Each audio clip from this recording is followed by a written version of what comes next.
부자 되고 싶으시죠? 일한 거에 비해 돈을 많이 벌고 싶으시죠? 아니 근데 왜 그 방법을 알려주는 방송 안 들으세요? 지금까지 여러분이 알던 경제 뉴스의 틀을 확 깨드립니다. 매일 아침 9시 조태현의 생생경제. Stay tuned. Don't go anywhere. FM 94.5MHz YTN 뉴스 FM입니다. HLQV. All about news. YTN News FM. 한국의 뉴스 채널 YTN 뉴스 FM에서 5시를 알려드립니다.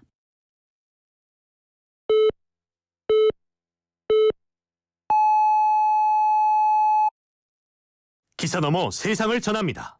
신율의 뉴스 정면 승부. 지금 시작합니다.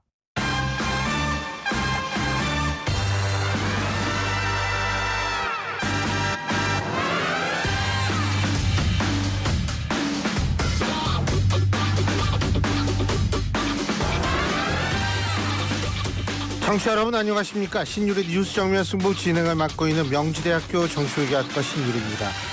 윤석열 대통령 부인 김건희 여사의 법률 대리인이 이 명품백 수수 의혹에 대한 입장을 밝혔습니다.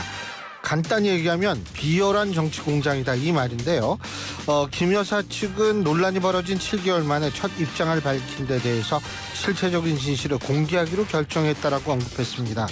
검찰 소환에 대해서도 부적절하다면서 불편한 감정을 내비쳤는데요.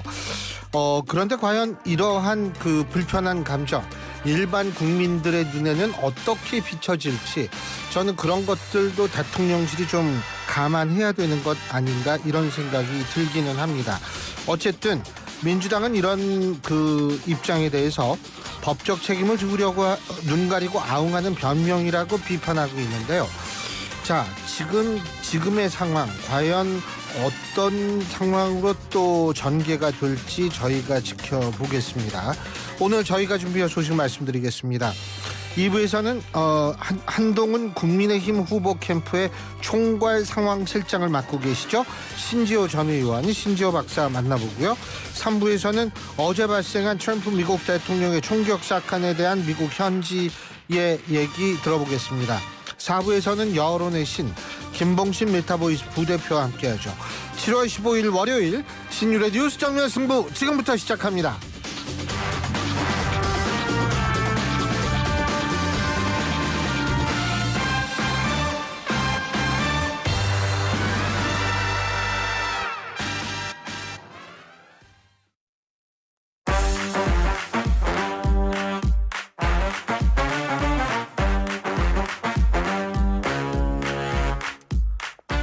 신율의 뉴스 정면 승부 언제나처럼 오늘 하루에 있었던 정치 뉴스 여러분들께 말씀드리고 함께 생각해보는 뉴스 인앤아웃으로 시작할 텐데요. 오늘도 이 무더위 속에서도 열심히 일을 하고 있는 젊은 청년입니다. 이우영 아나운서와 함께하겠습니다. 안녕하세요. 자, 일단은 말이에요. 네. 휴가는 안 가요? 다음 주에 갑니다. 아, 다음 주에 진짜로? 네. 휴가 언제 어디로 가요? 하루 썼습니다, 휴가. 하루. 근데 이게 제외되는 그런 역설 현상이 존재한다라는 개인적인 불만은 분명히 있어요. 야, 근데 이거 언제 끝나죠? 이거 박재 PD 언제 끝나요? 어떤 거 22일까지 끝한대요. 네. 이거 오늘이 며칠이에요, 이게? 오늘이 15일입니다. 15일 일주일 남았구나. 네. 예. 근데 어쨌든 그렇다는 말씀입니다. 네. 그리고 커피 쿠폰도 했죠? 네. 우물정 공부사업 말씀하셨나요? 네. 예, 짧은 문자 50원, 긴 문자 100원도요? 다 말했습니다. 예, 오케이. 네. 수고하셨어요. 네. 예, 수고하셨습니다. 네. 그러면 내일 뵙도록 하죠. 예. 자, 그러면 어떤 얘기부터 해볼까요? 네. 지난 주말에 있었던 소식부터 다뤄드리도록 하겠습니다. 많은 분들께서 이제 속보를 접하시고 놀라셨을 것 같은데 저도 역시 마찬가지였습니다. 미국 대선이 이제 11월 3개월 정도 앞두고 있습니다. 이런 상황에서 공화당 대선 후보인 도널드 트럼프 전 대통령의 야외 유세 도중 총격 사건이 발생을 한 건데요.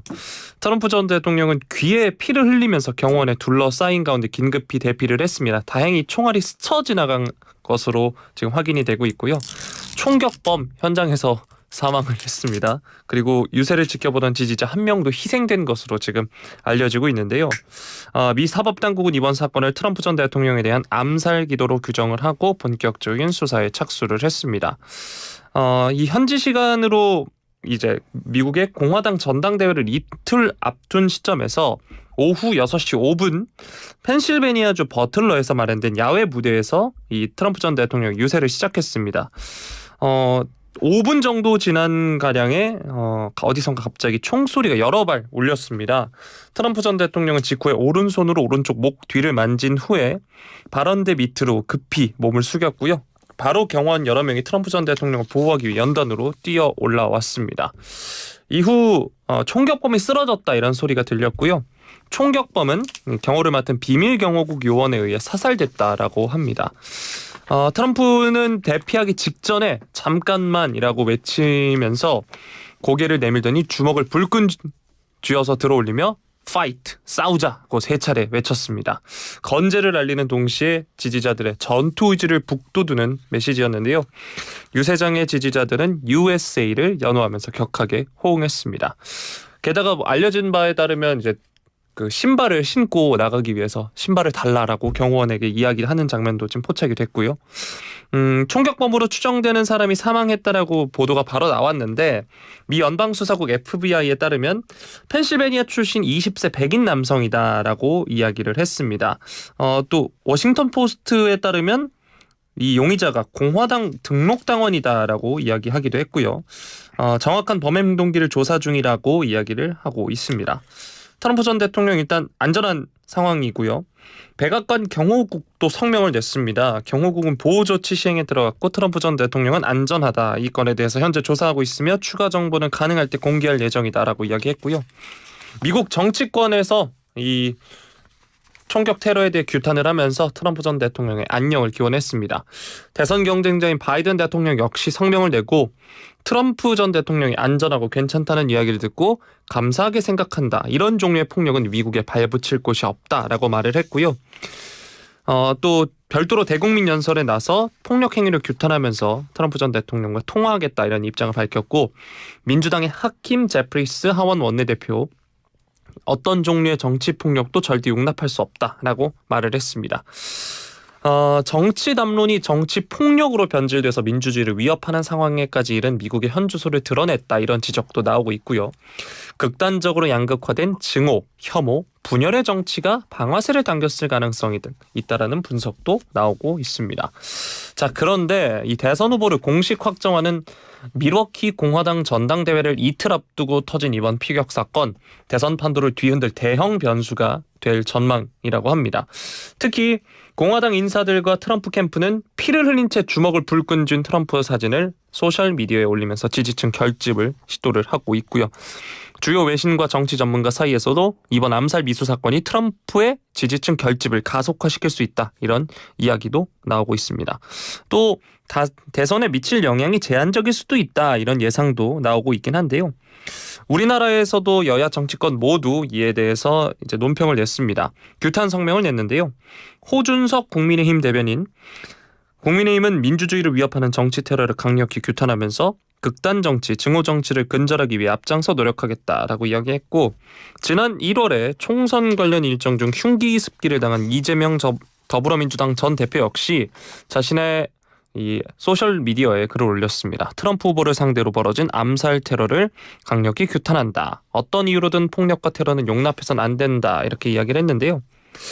사실 우리나라에서도 앞서서 말씀드렸던 이재명 전 대표뿐만 아니라 송영길 전 대표, 배현진 의원에 대한 테러도 있었고 더 거슬러 올라가면 이제 박근혜 전 대통령의 사례도 있었습니다.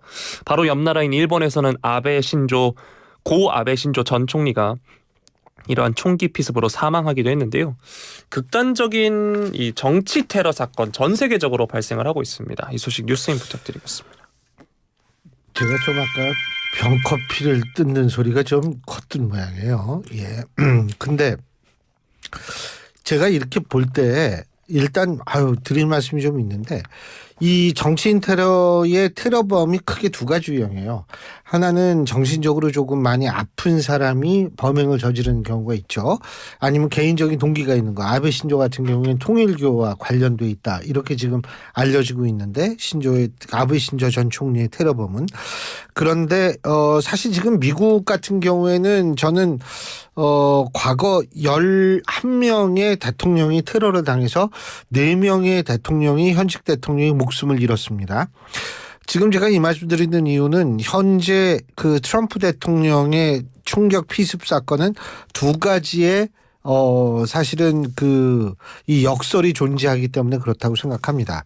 첫 번째 역설은 뭐냐면 트럼프 대통령은 총기 규제에 대해서 반대하는 입장을 가졌던 사람인데 총기 규제를 함에도 불구하고 본인이 그 총기 규제를 반대했음에도 불구하고 자기가 총기에 희생을 당했다는 역설이 하나고요.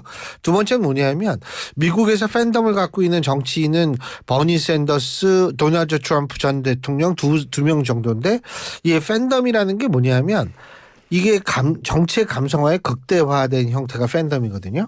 그러면은 이 팬덤의 문제가 뭐냐면 소수의 목소리가 다수처럼 들리게 해가지고 여론을 만드는 순기능도 있지만 가장 중요한 것은 뭐냐면 이 자기가 추종하는 정치인의 반대쪽에 있는 사람들을 악마화합니다. 그럼 반대쪽에 있는 사람 자기가 악마화 당하니까 가만히 있어야지 그래 난 악마 맞아 이런 사람이 없잖아요. 감정적으로 상대를 또 악마로 생각을 합니다. 이렇게 되면 결국 뭐냐면 상대가 정책 파트너 다시 말해서 협상의 파트너로 생각하기보다는 상대를 타도하고 제거해야 될 적이라고 생각을 하게 되거든요. 이런 사고 구조에서 사실은 이런 테러가 발생했을 가능성이 굉장히 높다는 거예요. 그렇다면 트럼프 자신이 팬덤을 막 이용해가지고 여러 가지 정책을 했는데 그 팬덤 때문에 상대를 자극해서 그 자극받은 상대 쪽에서 트럼프를 저격하는 이런 일이 발생했을 수도 있거든요. 이거는 두 가지 역설을 이렇게 본다면 이거는 반드시 트럼프 전 대통령에만 해당되는 것은 아니에요. 전 세계에서 대한민국만큼 정치인들이 팬덤 가지고 있는 정치인이 대한민국만큼 많은 나라가 없어요. 이렇기 때문에 이 부분에 있어서는 사실 정치인들이 제가 볼 때에는 정말 심각하게 생각해야 합니다. 자신들이 만들어 놓은 분위기 때문에 자신들이 정말 불의에 습격을 받을 수 있다라는 것. 부메랑으로 자신이 만들어 놓은 토양이 나를 칠 수 있다라는 생각을 지금이라도 하는 것이 합리적인데 과연 대한민국 정치인들이 그런 생각을 할 수 있을 정도의 수준이 되는지는 모르겠어요. 네. 자, 다음 소식 살펴보도록 하겠습니다. 윤석열 대통령의 부인 김건희 여사의 명품백 수수 의혹을 수사하는 검찰, 대통령실 행정관에게 김 여사가 가방을 돌려주라고 지시했다는 진술을 확보를 했습니다. 김 여사 변호인은 대통령실 유모 행정관이 지난 3일 검찰의 참고인 신분으로 출석해서 이같이 진술했다고 이야기했고요. 최재형 목사가 김건희 여사에게 이 명품백을 건넨 2022년 9월 13일 당일 유 행정관이 김 여사로부터 가방을 돌려주라는 말을 들었다는 겁니다. 김 여사 변호인은 다만 유 행정관은 김 여사의 지시를 깜빡 잊어 반환하지 못했다는 취지로 진술했다라고 말을 했고요. 김 여사 변호인은 이 명품백을 받은 당일 반환 지시를 했는지 김 여사에게도 자신이 직접 확인했다라고 말했습니다. 하지만 이 변호인, 반환 지시가 내려진 물품이 어떻게 대통령 기록물 판단을 받게 된 건지에 대해서는 검찰이 수사 중이라면서 답변을 하지 않았고요. 개인 의견이라면서 김 여사에 대한 소환이나 방문 조사 바람직하지 않다라고 이야기했습니다. 대통령실 명품백은 포장재로 뜯지 않고 보관 중에 있다 이렇게 주장을 하고 있는데 이 김 여사가 최근에 이 의혹과 관련해서 언론에 자료를 공개하고 인터뷰에도 응하는 등 적극적인 대응에 나서고 있습니다. 이 김 여사의 법률 대리인 최 변호사는 CBS 노컷 뉴스와 인터뷰를 가졌더라고요. 그 부분을 살펴볼 텐데 일단 여러 이야기를 했는데 개인적인 의견임을 전제로 해서 처벌 규정이 존재하지 않는 사건에서 현직 영부인을 소환하는 것은 부적절하다고 판단된다. 일반 사건이었으면 처벌 규정이 존재하지 않아서 별다른 수사 없이 각하 처분됐을 가능성이 큰 사건이다. 이렇게 주장을 했습니다. 이런 사건에서 현직 영부인을 소환하게 되면 부정적인 선례가 될 것이라고 생각한다. 이렇게 말을 했고요. 직무 관련성이 인정되지 않는다면 윤석열 대통령에게 신고 의무가 없고 청탁금지법 위반 혐의도 인정되지 않는다라고 말을 했습니다. 최재형과 서울의 소리 등은 최초 방송 때부터 단순 선물이라거나 친해지기 위한 수단, 취재를 위한 수단이라고 명백히 밝혔다. 결국 직무 연관성이 없다는 것을 스스로 밝힌 것이다 라고 말을 했고요. 김 여사에게 공무원의 직무에 속한 사항을 알선한다는 명목으로 금품을 받은 사람을 처벌하는 알선수재 혐의를 적용할 수 있다는 견해에 대해서도 직무 관련성이 인정되지 않으면 알선수재죄도 성립할 수 없다라고 답변을 했습니다. 하지만 이 최 목사와 서울의 소리 쪽은 최근 명품백 등을 전달하는 과정에서 김 여사에게 김창준 전 미국 연방하원 의원 국립묘지 안장과 국정자문위원 임명 등을 청탁을 했고 지난 2023년 7월 최 목사가 부사장으로 있는 통일TV 방송 재개를 청탁했다는 점을 밝혔습니다. 이에 대해서 최 변호사는 그 내용은 민원 처리 수준에 불과했고 선물을 건넨 시점과 민원 요청 시점 등 객관적인 사정을 종합적으로 고려할 때 청탁 목적이 인정될 수 없다라고 봐야 한다라고 주장을 했습니다. 네, 한편 김 여사 쪽 언론 인터뷰에 대해서 이 사건을 국민권익위원회에 신고한 장동엽 참여연대 행정감시센터 선임간사 김 여사 쪽에서 검찰 수사를 견제하려고 수사기관에 메시지를 던진 것이어서 부적절하다라고 언론과 인터뷰를 통해서 이렇게 지적을 했습니다. 자, 김 여사 측에서 이처럼 적극적인 대응에 나서고 있는 모양새인데요. 이런 움직임 어떻게 보시나요? 본인들이 생각할 때는 억울하다고 생각하겠죠. 저는 그건 그렇게 생각하고 하는데 여기서는 두 가지 의미가 있습니다. 법적으로 문제가 있느냐 없느냐라는 차원의 문제가 있고 또 하나는 법적과는 전혀 다른 정치적으로 사람들이 어떻게 이 문제를 바라보느냐 하는 문제가 있는데 지금 김 여사가 법적으로 문제가 있다 없다 이걸 떠나가지고 정치적에서 많은 여론들이 김 여사를 어떤 눈으로 바라보고 있는가라는 측면을 사실은 우선적으로 정치적으로 고려해야 된다라고 저는 생각을 합니다. 두 번째 제가 말씀드리고 싶은 것은 뭐냐면 김 여사 이 문제가 사실 이게 계속 이어지고 있어요. 정말 이 김건희 여사한테는 좀 죄송한 얘기지만 자 따지고 봅시다. 맨 처음에 뭡니까 그 서울의 소리 측에 있는 이 기자하고 통화 내용이 공개가 됐죠. 그래서 논란이 됐죠. 그 다음에는 뭘로 논란이 됐냐면 최재형 목사라는 사람이 이 찍은 카메라, 몰래 카메라 이게 또 해서 지금 이 문제가 발생을 한 거죠. 세 번째는 뭐냐면 지난번에 문자 공개가 됐죠. 문자 공개가 돼서 또 한 번의 논란의 중심에 서게 됐죠. 그러다가 진중권 교수가 또 한 57분인가 뭐 통화한 분량을 또 공개해서 그것도 논란의 중심에 김건희 여사가 서게 됐어요. 지금 계속 이렇게 된 상태에서 설령 본인이 억울하다 하더라도 지금 이 시점에서 내가 이렇게 해서 억울합니다라고 얘기를 해야 되느냐. 정치라는 건 타이밍이라는 측면에서 볼 때 지금이 자신의 억울함을 호소할 수 있는 적절한 타이밍이었느냐라고 생각한다면 저는 사실 좀 다르게 생각합니다. 지금 오히려 여태까지 가만히 있었으면 조금 더 가만히 있는 게 오히려 낫지 않았나. 왜냐하면 한 일주일 후면은 이제 국민의힘 전당대회 끝나지 않습니까? 제가 볼 때에는 최소한 또 그 정도까지는 좀 기다렸어야 되는 것 아닌가 이런 생각이 들거든요. 그리고 물론 본인의 억울함이 많은 국민들에게 공감을 얻으면 참 좋을 거라고 생각을 하겠죠. 저도 그렇게 바란다라는 사실에 대해서는 너무나 당연하다고 봅니다.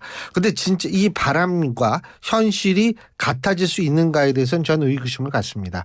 그래서 종합적으로 얘기를 한다면 시기적으로도 타당하지 않고 지금 자꾸 법적으로 얘기를 하는데 이 법적으로 얘기를 한다는 것도 사실은 지금 큰 울림을 얻기는 힘든 상황이다. 제 말씀은 이겁니다. 네.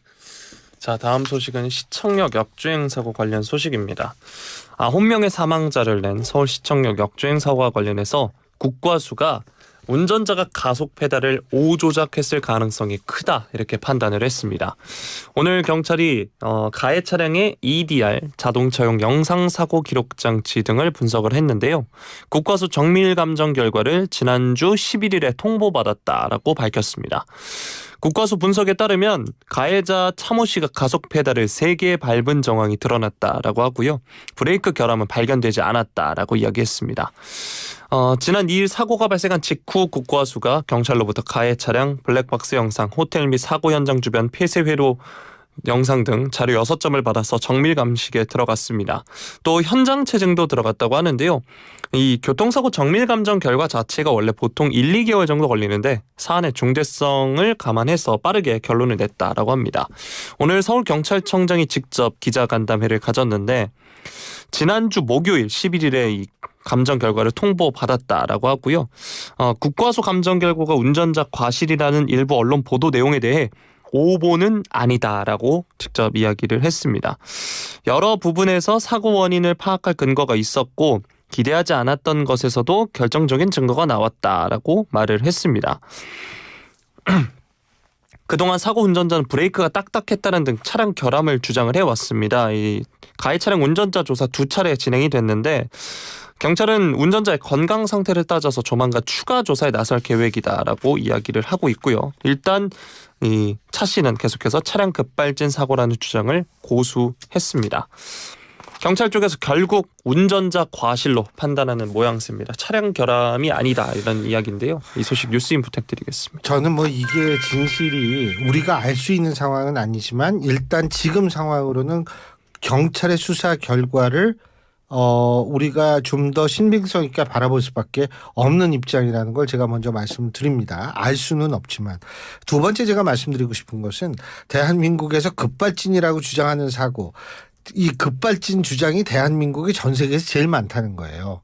그러니까 물론 뭐 진짜 급발진이 있을 수 없다라는 얘기가 아니에요. 있을 수는 있겠지만 왜 그러면 우리나라에서 이렇게 급발진 주장 사고가 세계에서 제일 많은 편에 속하느냐, 이 부분에 대해서도 우리가 생각을 해봐야 되거든요. 그래서 저는 지금 상황을 놓고 봤을 때에는 그리고 제가 자꾸 말씀드리지만 흠이 등이 과연 들어왔느냐 안 들어왔느냐 이 부분 경찰이 그 부분도 얘기는 했더라고요. 이게 뭐 유식한 말로 뭐라 그러더라? 뭐 하여간 그런 게 있어요. 그러니까 빛에 의해서 약간 반사가 돼서 브레이크 등이 들어온 것은 아니다라는 그런 결론을 냈다고 하는데 어쨌든 제가 볼 때는 정말 안타까운 사고고요. 근데 제가 한 가지, 제가 토요일 날 사실 고등학교 동창들 만나가지고 소주 한잔 먹었는데 우리 고등학교 동창들이 그런 얘기를 하더라고요. 어떤 사고가 나면 이 사람이 몇 살인가? 이 얘기부터 하고 자꾸 고령 운전자, 뭐 60대 운전자, 70대 운전자 이 나이와 연결시키는데 물론 나이가 많을수록 순발력이 떨어질 수는 있죠. 하지만 그걸 위해서 따로 예를 들면 여러 가지 테스트를 거치고 이렇게 해야 될 것도 저 동의하는데 너무 연령만 가지고 그 사람에 있어서의 어떤 그런 사고를 분석하는 거, 이거 나이 먹은 사람들 그렇게 좋아하지 않는다는 점. 그렇기 때문에 오히려 보완을 하고 나서 우리가 연령을 얘기하는 것이 좋지 않을까라는 생각을 해보게 됩니다. 자, 다음 뉴스 말씀드리겠습니다. 축협. 이게 축협이 농협, 수협, 축협 이거는 아니고요. 축구협회입니다. 축구협회에서 홍명보 감독을 공식 선임했는데 논란이 좀 있는데 이 와중에 홍명보 감독이 유럽으로 갔다. 그래가지고 지금 이게 굉장히 말들이 많은 모양이에요. 특히 박지성 이 디렉터가 홍명보 감독을 작심 비판했다. 뭐 이런 얘기도 있는데 이게 도대체 뭡니까? 네, 일단 뭐 박지성 전 선수뿐만 아니라 이영표 전 선수, 그리고 이동국 전 선수, 조원희 전 선수 모두 지금 협회 행정을 비판을 하고 있고 또 박주호 전 전력강화위원장이 어떻게 보면 폭로를 하지 않았습니까? 이 전력강화위원회 과정. 유튜브에서 얘기한 거 말하는 네, 거죠. 그 부분에 있어서 이제 협회가 그간 다른 사안에 대해선 침묵을 하던 도중에 이 사안만큼은 빠르게 대응을 했죠. 고소한다고. 법적 대응을 검토하겠다. 이에 대해서 이제 또 정말 수많은 여론과 언론들의 비판이 쏟아지고 있는 상황입니다. 사실 오늘 이 출국에 대해서 비판을 하는 부분은 그거죠. 일단 공식 기자회견이 없습니다. 취임을 했으면 공식 기자회견이 있어야 되는데 그게 없고 당장 출장부터 간다는 게 문제고요. 그 이제 지금 뭐 여기 내용을 보면 본인의 이 한국 축구와 어떻게 이 한국 축구에 대한 이해도를 어떻게 가지고 있는 코치를 선임할지, 혹은 뭐 이 요즘 현대 축구의 핵심이 코치 분업화라서 얼마나 세분하고 전문성을 끌어내서 극대화하는 게 중요하다, 뭐 이렇게 이야기를 하는데, 사실 그렇게 하는 외국인 코치가 아니라 이제 감독을 데려왔어야 되는 게 이제 축구협회의 역할이었는데, 결국 이제 홍명보 감독 선임이 확정이 됐기에 이제 계속해서 비판이 나오고 있는 상황입니다. 야, 근데 이렇게 비판이 많은 상태에서 성적마저 안 좋으면 진짜 이거는 정말 그쵸. 예. 돌이킬 수 없는 강인 거죠. 아유, 네. 그 생각만 해도 그런데, 아니 그러면은 지금 이걸 어떻게 뭐 수습할 수 있는 방법은 없나요? 아니 보면 유명 전 선수들이 뭐 박지성 선수부터 시작해가지고 전부 나와서 비판을 하는데, 내 질문 하나만 합시다. 이렇게 비판을 하는데 축구협회장 버티는 이유가 뭘까요? 축구협회가 그게 개인적인 거라고, 개인적인 소유라고 생각하면 안 될 텐데요. 일단 축구협회 그 회장이나 혹은 축구협회 쪽에선 별다른 그 반응을 내놓고 있진 않은 모양새고요. 이런 여론에 대해서 물론 다 여론을 인지하고 알고는 있는 것으로 지금 파악이 되고 있습니다. 사실 모를 수가 없겠죠. 아, 네. 모르면 그 심각한 문제죠. 네. 근데 이런 부분에 있어서 대응이 늦다라고 하기보단 대응을 안 하고 있는 게 가장 큰 문제가 아닐까 싶습니다. 대응을 안 하는 것도 있고, 사실은 이 정도로 여론이 안 좋으면 사실 축구협회도 새 마음 새 뜻으로 새로운 어떤 축구협회장을 모신다든지 이래서 심기일전하는 모습을 사실 보여야지 이 상식적인데, 지금 하는 거 보면 도저히 상식적으로 야, 이게 무슨 개인 기구인가 뭐 이런 생각이 들 정도예요. 이런 것들은 사실은 대한민국 축구의 장기적 발전을 위해서 축구협회가 이성적으로 생각을 좀 할 때가 오지 않았나, 이런 생각이 듭니다. 특히 대한민국을 빛난 슈퍼스타들이 이런 식으로 지금 적극적으로 나오고 있다는 사실을 축구협회 어떻게 생각하고 어떻게 수습할 것이고 앞으로 어떤 계획이 있고 그것을 위해서 누가 무엇을 어떻게 해야 되는지를 좀 분명히 밝혀줘야 할 거라고 생각이 듭니다. 협회라는 말의 협자가 뭐 협조하다, 돕다 이런 뜻인데 딱히 한 번 배웠어요? 딱히 어울리진 않은 것 같아서 고등학교 때 한 번 배웠어요? 네, 그냥 회만 쓰신 건 어떨까 싶습니다. 예, 회. 네. 요새 회. 갑자기 회가 땡기네요. 네. 예. 오늘 수고하셨어요. 고맙습니다. 고맙습니다. 예, YTN의 이우영 아나운서였습니다. 요즘 사람 구하기 너무 힘드네. 하이어더해. 피자 나왔습니다. 사장님, 저희 파스타 시켰는데요. 하이어더해. 주문에 서빙 계산까지 정신없네. 하이어더해. 테이블에서 주문과 결제를 한 번에. KT니까 믿을 수 있으니까. KT 하이어더. 가입 문의 100번. 대한민국 대표 트렌치 코리아 트렌치. 식품, 주방, 욕실, 조경, 토목, 건축 트렌치. 전 세계 유명 트렌치를 한눈에 설계에서 시공까지 기술력으로 인정받는 대한민국 트렌치 코리아 트렌치. 코리아 트렌치. 코리아 트렌치. 모든 인쇄 가능한 성원 에드피아. 온라인 주문 간편한 성원 에드피아. 누구든지 어디서나 쉽고 빠르게 인쇄의 유토피아 성원 에드피아. 여름에는 부채 판촉물. 다양한 부채 역시 성원 에드피아. 카멜로 장갑 하나로 일상이 안전해진다. 안전한 용접 장갑 카멜로. 편안한 작업 장갑 카멜로. 세련된 안전 장갑 카멜로. 오늘도 손끝 하나 다치지 않고 일 잘 끝냈습니다. 장갑은 카멜로. 예, 그 중요한 문자가 와서 이우영 아나운서 일부러 내보내고 우리 청취자 여러분한테만 말씀을 드리려고 제가 이 문자를 좀 지금 읽어드립니다. 5212님입니다. 5212님이 이런 글을 보내주셨습니다. 청취율 조사 전화 받아서 정면 승부 얘기했습니다. 좋아하는 이유는 신율 교수님과 이우영 아나운서님의 취미 토크를 이야기했어요. 애정하는 분들이라 헷갈리지 않고 풀네임으로 이야기했습니다. 정말 감사드립니다.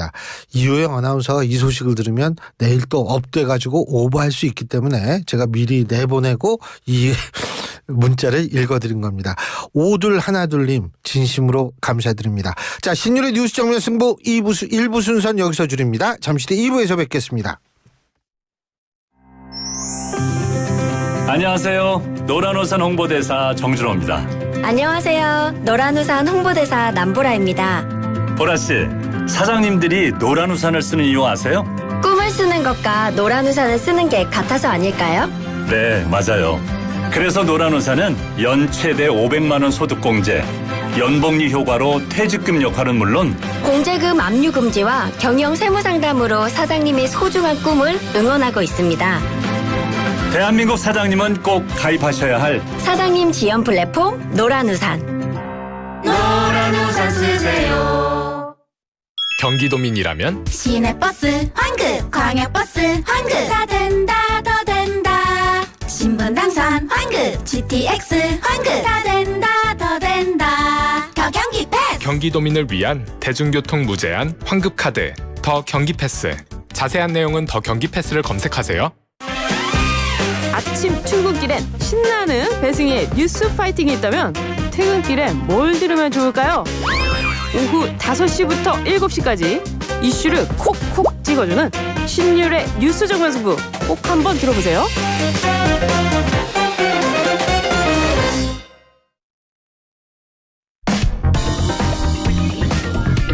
진실을 파헤칩니다. 진짜 뉴스와의 정면 승부. 신율의 뉴스 정면 승부.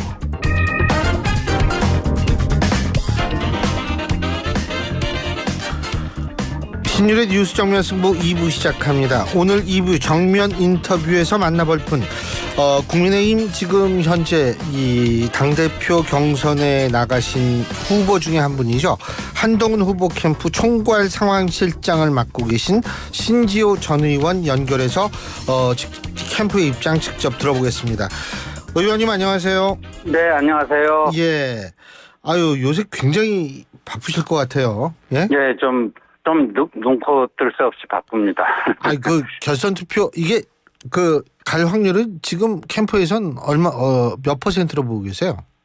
저희는 최선을 다해서 그냥 1차에서 좀 끝내고자 하는 희망을 가지고 있습니다. 예. 다 보셨듯이 경선이 과열을 넘어서 좀 진흙탕 싸움이 되면서 많은 당원들과 지지자들이 굉장히 걱정과 우려를 많이 하고 계시고, 예. 과연 경선 결과가 나오더라도 이게 제대로 당이 화합할 수 있을까, 이른바 경선 후유증에 대한 우려가 커지고 있습니다. 그래서 그런 것들을 잘 수습하기 위해서라도 결선 투표까지 가지 않고 1차 투표, 높은 투표율, 그래서 저희는 지금 며칠 전부터 투표율 제고 캠페인 하고 있는데, 높은 투표율로 안정적인 과반 당선을 해야지만 또 이후에 당도 잘 추스러 나갈 수 있지 않을까, 이런 생각을 하고 있습니다. 지금 신 박사님께서 진흙탕 싸움이라고 표현해 주셨는데 하나하나씩 좀 여쭤보겠습니다. 첫째, 네. 지금 사실 민주당 쪽에서 굉장히 심상치 않게 바라보는 부분이 이른바 여론조성팀, 다시 말해서 네. 댓글 부대 의혹이거든요. 예? 네. 이 부분에 대해서 어떤 입장이십니까, 캠프는? 지금 장예찬 전 최고위원이 문제 제기를 해서 민주당 쪽에서 아주 기분 좋게 받아 물어가지고 이걸 이제 확대 재생산시키고 있는 형국이라고 보여지는데요. 예. 댓글은 크게 나눠서 지지자들이 응원성, 자발적으로 응원하는 댓글을 자발적으로 붙이는 게 있고요. 그러니까 예를 들면 팬덤 같은 사람들이 이제 자발적으로 댓글을 한다, 이 말씀이시죠? 그렇죠. 그건 법적으로 전혀 문제될 바가 없죠. 예. 근데 이제 이른바 공작, 정치 공작 차원에서 대표적인 게 드루킹, 이거 아니겠습니까? 예. 김경수 당시 민주당 의원의 사주를 받은 드루킹 일당이 매크로라고 하는 조작 기계를 돌려가면서 댓글 조작을 했다, 이거 아닙니까? 예. 근데 전자는 그게 너무 과열돼서 팬덤 정치의 부정적 측면을 보여주면 안 되겠지만, 전자는 문제될 게 없습니다. 후자가 문제죠, 후자가. 후자가 문제인데, 근데 지금 한동훈 저희 후보가 법무부 장관 시절에 이른바 여론 조성팀이라고 했는데 거기서 뭐 댓글 작업도 좀 했다 하는 건데 민주당이 지금 뭐 양문석 의원이 뭐 조사해서 발표한 거 보면요. 예. 본인들이 그게 제가 말씀드린 합법적인 것인지 그 지지자들의 자발성 댓글인지 예. 아니면 그 정치 공작 차원의 불법적 댓글인지조차도 구별을 못하고 있다 하는 말씀 드립니다. 예. 그 장해찬 전 최고위원 같은 경우에 뭐 자신이 직접 이쪽에 좀 관여를 했다라는 식으로 얘기하지 않았나요? 관여를 했다라고 본인이 얘기를 했는데 근데 장해찬 본인도 예. 이게 합법적인 영역에서 한 활동인지 예. 아니면 그게 드루킹 같은 그런 정치 공작 불법적인 행위였는지를 장해찬 스스로도 구별을 못하고 있는 것 같습니다. 예. 근데 우리가 자발적으로 응원성을 한다라고 얘기를 했을 때 그건 뭐 조직은 아니지 않나요? 그렇게 하면 조직적으로 움직이진 않죠. 그렇게 되면. 그렇죠. 그러니까 개인적으로 움직이는 경우도 있고요. 예를 들면 이걸 가지고 폭로를 한 예. 양문석 의원에게 거꾸로 묻겠는데 예. 이재명 이제 전 대표인가요? 예. 이재명 전 대표의 지지자들인 개딸들이 다는 댓글은 그럼 뭐죠? 그러니까 양문석 의원은요. 예. 그거부터 한번 확인하고 나오셔야 될 것 같습니다. 알겠습니다. 그러니까 신지호 박사님께서 말씀하실 때에는 이게 지금 그 문제 제기한 거는 이 정치 공작 차원이 아닌 응원성 댓글을 얘기를 하는 것을 이걸 좀 부풀리는 측면이 있다 이렇게 이해하면 되겠죠, 그죠? 응원성 그렇죠. 댓글. 예, 그렇죠. 예. 네. 알겠습니다. 자, 또 하나는 뭐냐면 지금 뭐 총선 백서에도 들어간다라고 얘기를 하던데 사천 의혹 말이에요. 예? 네. 이거에 대한 캠프의 입장은 뭡니까? 근데 그거를 이제 원희룡 후보가 문제 제기를 했는데 그 엄청난 거거든요. 비례대표 공천을 그 비례대표 심사 라인에 있지 않은 한동훈 후보의 뭐 가족 인척 얘기했다가 나중에는 뭐 좌파 인사들 뭐 이런 표현도 쓰고 근데 이 엄청난 문제 제기를 하고 있는데 그 근거는 눈꼽만큼도 안 됩니다. 눈꼽만큼도 안 되기 때문에 거기에 대해서 뭐 가타부타 그러니까 예를 들면 한동훈 후보가 20년 동안 가족 모임에서 보지도 못한 이모부 얘기를 꺼내면서 그분이 좌파 인사니까 그로부터 영향을 영향을 받고 뭐 공천 때도 뭐 그렇게 된 거 아니냐 이런 식의 황당 논법이기 때문에 그 원희룡 후보가 자신이 있다면 뭐 근거 확보부터 좀 해야 될 것 같습니다. 근데 지금 노컷뉴스 단독 보도가 총선 백서에 사천 의혹을 다 담는다. 지금 이렇게 나오는데 이 부분은 그러면 이걸 어떻게 바라보고 계십니까? 총선 백서라는 게 이미 어떤 특정한 정치적 의도를 가지고 한동훈 뭐 죽이기 이런 정치적 의도를 가지고 시작된 거기 때문에 정치적으로 오염될 만큼 오염이 돼서 더 이상 오염되기도 힘들 정도의 백서라기보다는 흑서라고 볼 수가 있기 때문에 거기에 뭐 그게 하나 더 들어가고 덜 들어가고 별 중요하지 않다고 봅니다.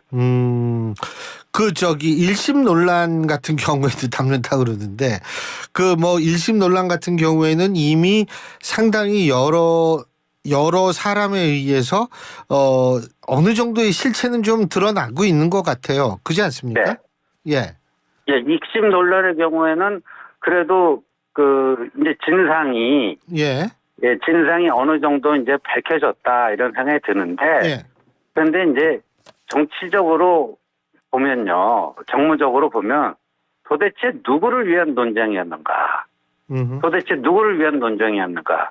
오히려 대통령 영부인을 야당 세력들의 먹잇감으로 제물로 갖다 바치는 격에 이런 단순한 제살 깎아먹기를 넘어서 거의 자멸적 행위 아니었는가?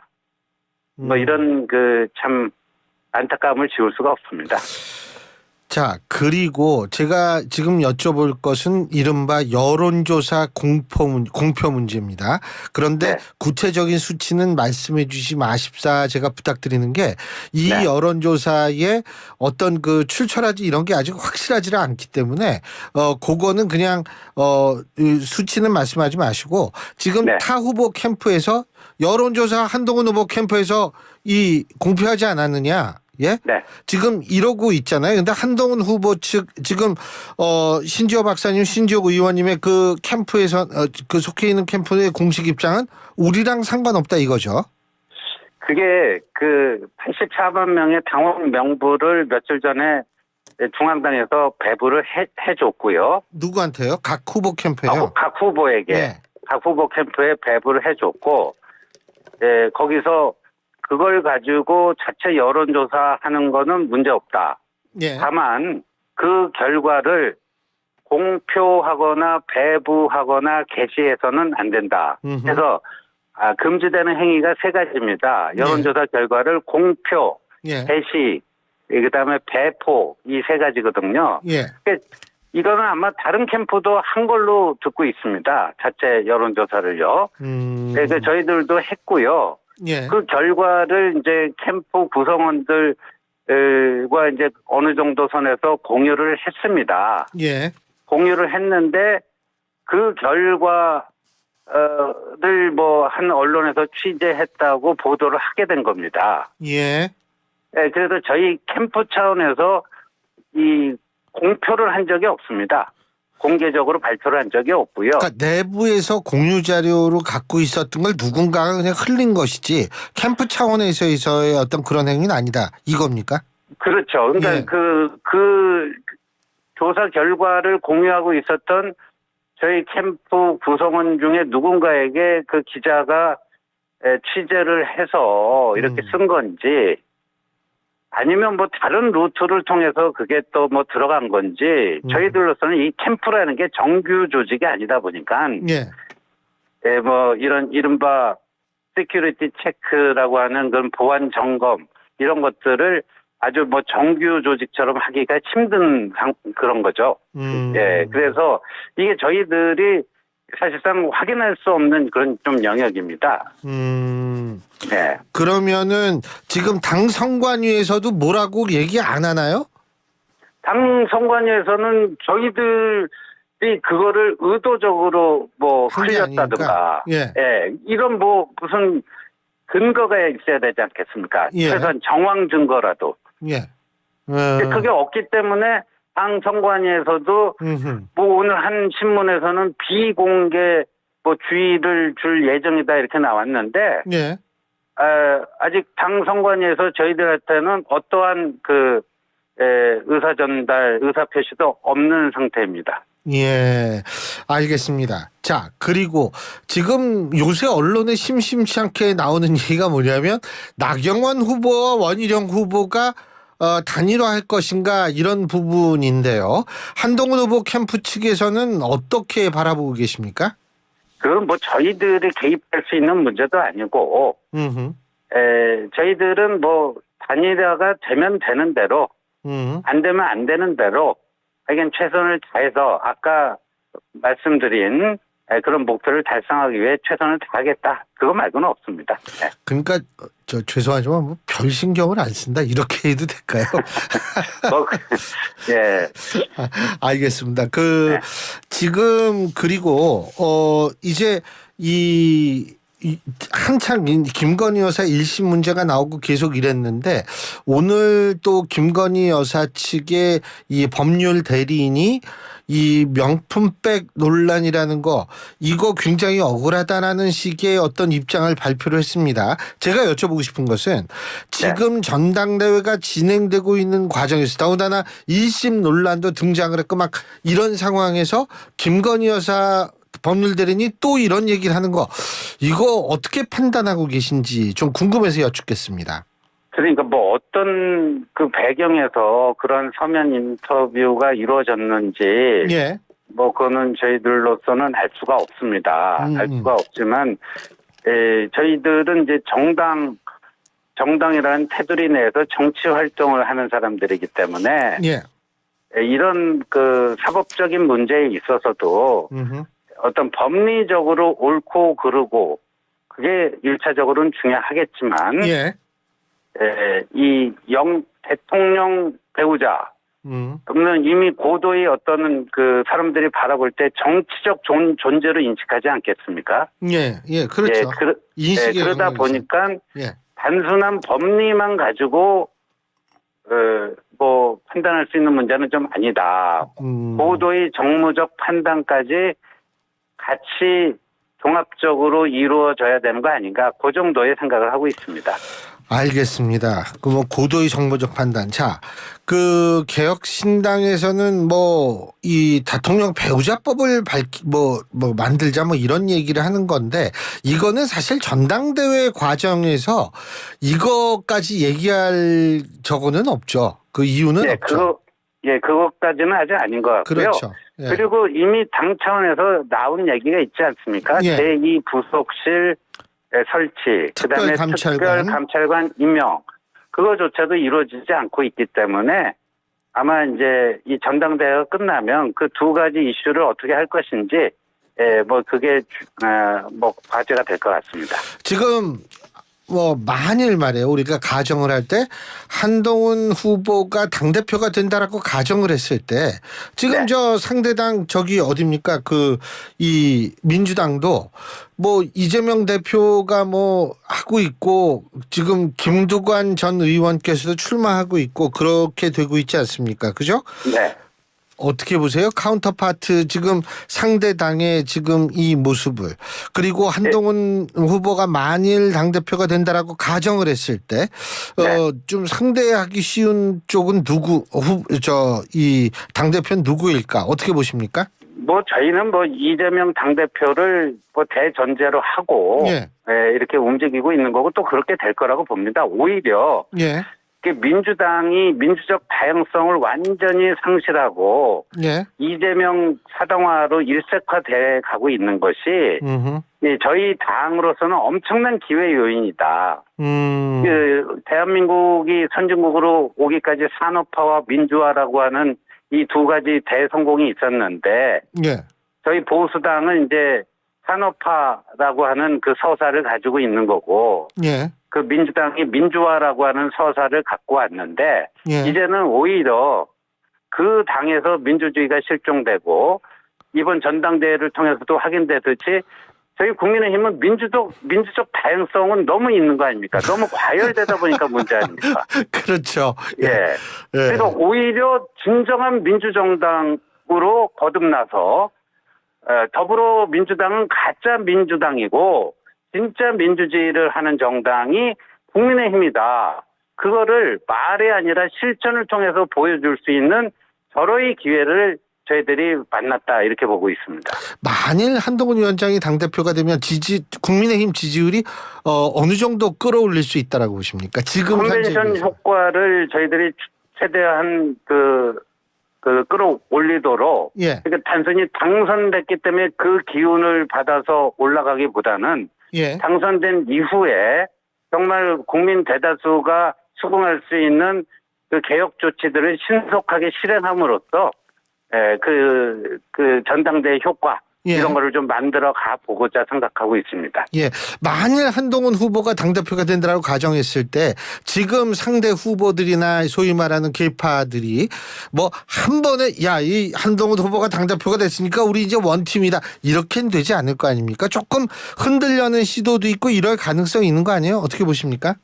맞습니다. 그러니까 그 후유증을 잘 극복해 나가고 잘 또 이렇게 대표로서 아우르기 위해서는 그래서 저희들이 1차 투표에서 높은 투표율에 높은 득표율로 당선되어야지만 그런 것들을 후유증을 최소화하면서 해 나갈 수 있는 그런 여건을 만든다. 그게 이제 저희들로서는 1차 관문입니다. 그러면 역으로 따지면 결선 투표를 하면은 오히려 후유증이 더 커진다라고 판단하시는 거예요? 그렇게 될 수밖에 없죠. 왜요? 더 과열되고 그러니까 1차에 승부가 나지 않고 2차까지 결선 투표까지 가는 양상으로 되면은 예. 패자가 승복하기도 더 힘들어지는 거 아닙니까? 예. 1차에서 상당한 격차로 지는 경우 같은 패자라도 예. 결선 투표까지 가서 미세한 차이로 지는 경우 예. 그 경선 후유증은 비교할 수가 없을 정도로 다르죠. 그래서 되도록이면 1차에서 끝내고 이렇게 하는 것이 후유증, 그러니까 다시 말해서 다른 후보들 쪽이나 다른 뭐 계파 쪽을 아우르는데 훨씬 더 긍정적이 될 것이다. 이렇게 보시는 거예요. 그렇습니다. 예. 앞으로 이제 일주일 남았나요? 예, 일주일 정도 남았습니다. 일주일 정도 남았죠. 그 사이에 변수 같은 건 뭐를 예상하십니까? 그 변수는 뭐 이제 방송 토론이 예. 아직도 4번이나 남아있기 때문에 두 번째 방송 토론에서 좀 그 예상을 뛰어넘는 여러 가지 돌발적인 그런 것들이 나타나지 않았습니까? 예. 그래서 그게 좀 어떨지 그런 정도가 이제 남은 변수가 아닐까 싶습니다.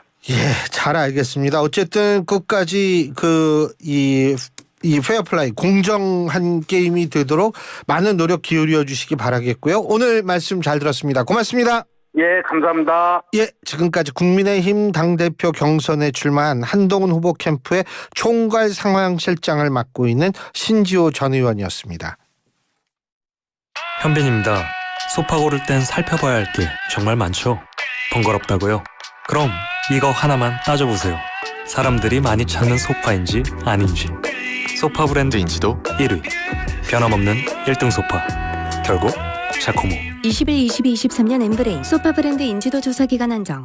안녕하세요. 인천 아시안게임 금메달리스트 손현재입니다. 최고의 플레이는 최고의 수면으로부터. 팀 코리아의 공식 파트너가 된 베스트 슬립과 함께 파리올림픽 대한민국 국가대표팀을 응원합니다. 대한민국 국가대표 공식 침대 매트리스 베스트 슬립. 오늘을 기록하는 소리, 내일을 준비하는 소리, 그리고 인생을 돌아보는 소리. 모두의 성장을 고민하는 브랜드 오럼, 오래도록 가치 있는 평생 소장품을 만든다. 당신의 이야기가 완성되는 곳. 리틀 약사의 이름을 걸고 더더 깐깐하게 더더 꼼꼼하게 비타민 미네랄 다 리필스 더더 깐깐하게 더더 꼼꼼하게 오메가 유산균 다 리필스. 유튜버 리틀 약사의 배합 노하우를 담았다. 합성 목재 예스팀바, 산책로, 야외 데크, 울타리, 사이딩, 전원주택 인테리어까지 다양한 형태로 활용이 가능한 친환경 합성 목재 예스팀바. 우수한 품질의 정부 조달 우수 제품, 나무 느낌 그대로. 합성 목재 예스팀바. 경동산업 주식회사. 예, 2부 순서는 여기서 줄이고요. 잠시 뒤 6시에는 여러분이 YTN에서 가장 아끼는 아나운서 최희 아나운서가 전해드리는 뉴스 들으시겠습니다. 신율의 뉴스 정면 승부, 전 3부에서 뵙죠. 우리들의 희망은 오직 한 가지. 어린이를 잘 키우는 데 있을 뿐입니다. 다 같이 내일을 살리기 위하여. 1923년 소파 방정환이 발표한 어린이 해방선언의 일부입니다. 암울한 일제강점기에도 어린이라는 미래가 있어 희망을 품을 수 있었고 100년이 지나 대한민국은 선진국이 되었습니다. 하지만 지난해 말 한국의 합계 출산율은 0.6명대로 인구 소멸 수준. 다시 희망을 그려야 합니다. 아이를 낳고 키우고 싶은 여건, 아이가 안전하고 행복한 사회를 만드는 것. 아이들이 우리의 내일입니다. 존중과 포용, 더 나은 대한민국. 우리 곁엔 우리가 있다. 우리금융그룹과 YTN이 함께합니다. 교통안전 1분 턱. 안녕하세요. 가수 나비입니다. 올해 여름에는 정말 많은 비가 내린다고 해요. 잊지 말고 안전운전 아시죠? 고속도로에서 빗길 사고 치사율은 일반 도로보다 4배가 높다는 통계 결과도 나왔거든요. 운전 전에 전조등과 후미등, 와이퍼 작동 점검하시고요. 장마철엔 차량의 제동거리가 평소보다 늘어나는 만큼 제한 속도보다 천천히 충분한 차간 거리도 확보해주세요. 특히 집중호우 시에는 차량 이동을 자제해야겠죠? 지하차도는 피해 우회해서 혹시 모를 사고를 방지하는 것이 좋겠습니다. 장마철 많은 비에도 안전 운전. 소중한 나와 우리 가족을 지키는 습관입니다. 교통안전 1분 톡. 국토교통부와 한국교통안전공단이 함께합니다. 속도를 줄이면 사람이 보입니다. 안녕하십니까. 과학기술정보통신부 차관 이창윤입니다. 우리나라에는 국가의 지원을 받아 연구하는 23개 과학기술 분야 정부 출연 연구기관이 있습니다. 정부 출연 연구기관은 반도체, 이동통신, 원자력, 우주 등 다양한 영역에서 국가 경제 발전을 견인해왔습니다. 글로벌 기술 경쟁이 심화되는 지금 정부 출연 연구기관은 연구개발 역량을 결집하고 도전적인 연구를 통해 세계 최고 수준의 연구기관으로 도약을 준비하고 있습니다. 정부 출연 연구기관이 도전에 많은 관심과 응원을 부탁드립니다. 이 캠페인은 과학기술정보통신부와 함께합니다. 지금 뭐해? 세비톡톡해. 수원에 할 말 많아? 세비톡톡해. 지금 세비톡톡 앱을 다운로드하고 여러분의 생각과 의견을 전해주세요. 참여가 일상이 되고 제안은 정책이 됩니다. 다양한 이야기와 소통의 기회 지금 시작하세요. 수원을 새롭게, 시민을 빛나게 수원 특례시가 함께합니다.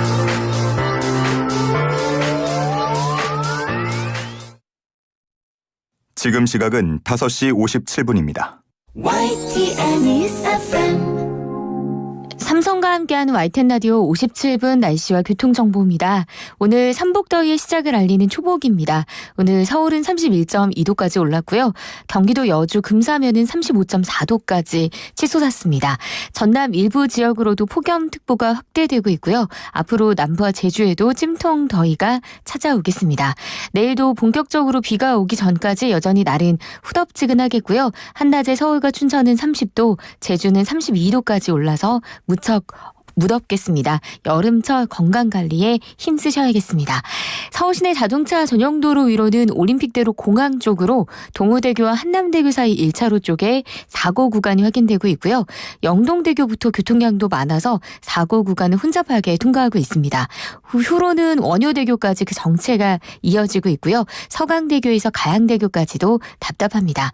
맞은편 강변북로는 구리 방향으로 동호대교와 성수대교 사이 4차로 쪽에 사고가 났고요. 일산 쪽으로는 동호대교 부근 교통량이 그렇게 많진 않지만 4차로 쪽에 고장차가 서 있습니다. 4차로는 미리 잘 살펴서 통과하셔야겠습니다. YTN 라디오 57분 날씨와 교통정보였습니다.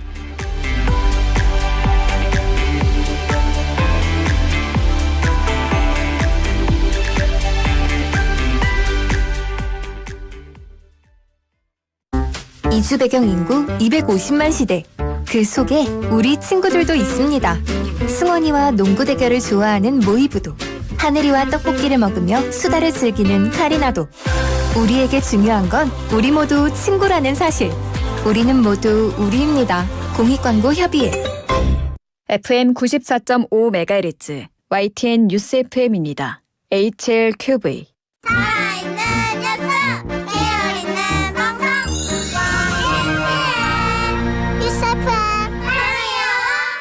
한국의 뉴스 채널 YTN 뉴스 FM에서 6시를 알려드립니다.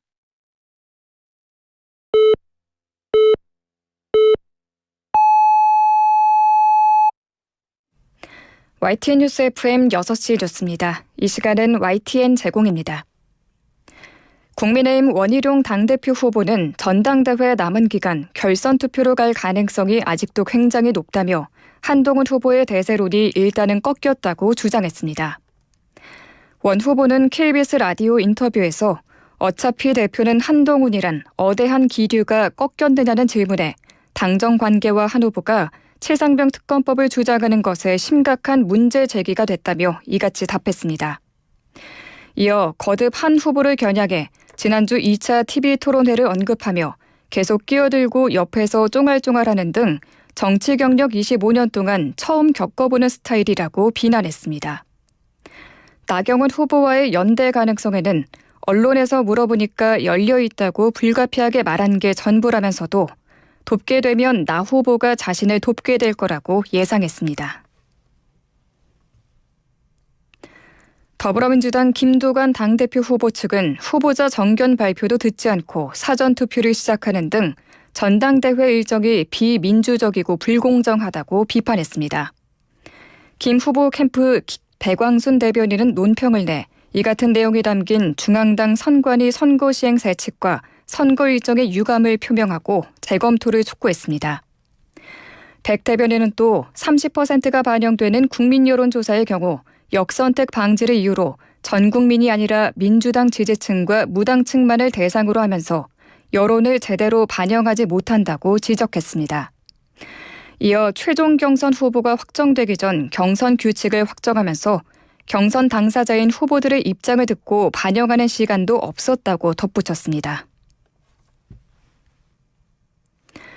더불어민주당은 국민의힘 전당대회 과정에서 불거진 한동훈 당대표 후보와 김건희 여사의 불법 댓글팀 운영 의혹을 수사당국이 즉시 수사해야 한다고 촉구했습니다. 이해식 수석대변인은 국회 브리핑에서 불법적인 여론조성팀 운영은 민주주의와 선거제도 뿌리를 뒤흔드는 반민주적, 반헌법적 범죄라며 이같이 밝혔습니다. 이어 민주당은 국민 여론을 조작하는 범죄를 좌시하지 않겠다며 불법 댓글팀 운영 의혹을 특검법에 포함해서라도 반드시 밝혀내겠다고 강조했습니다. 이 대변인은 최고위원회의 뒤 기자들과 만나 한동훈 법무부 장관 취임 이후 댓글팀 의심 계정 24개가 댓글 6만여 개를 달았다는 주장이 있는데 사실 확인과 함께 고발 조치에 나설 수도 있다고 설명했습니다.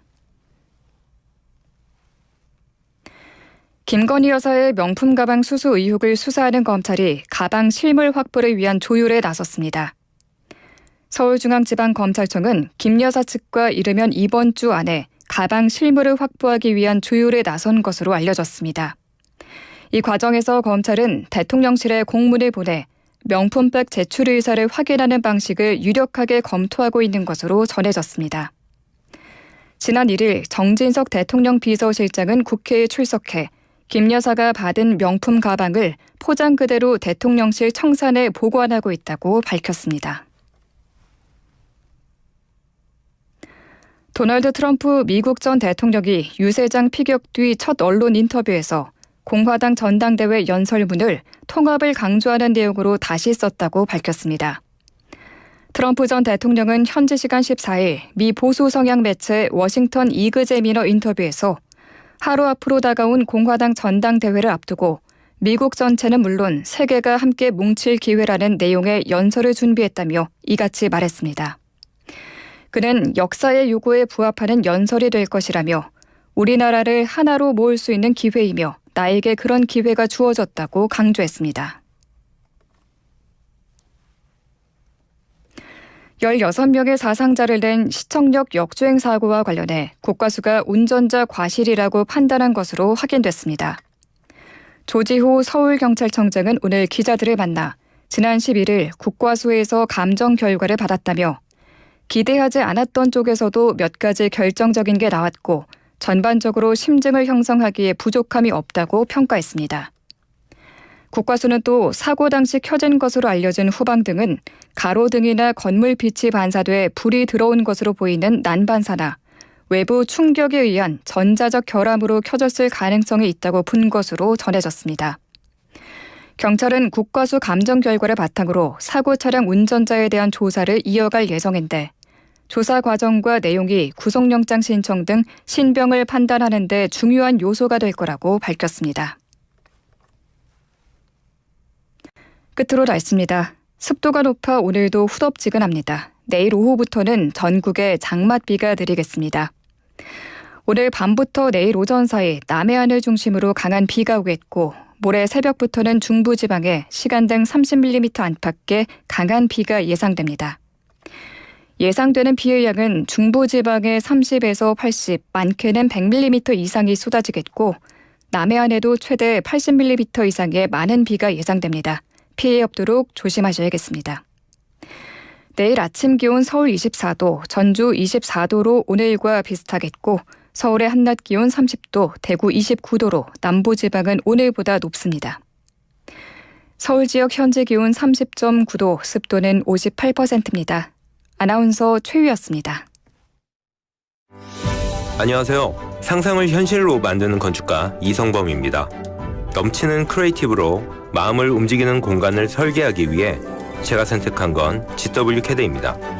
국내 대표 건설사들이 선택한 대체 불가의 CAD. 대한민국을 디자인하다. GW CAD. 카멜로 장갑 하나로 일상이 안전해진다. 안전한 용접 장갑 카멜로.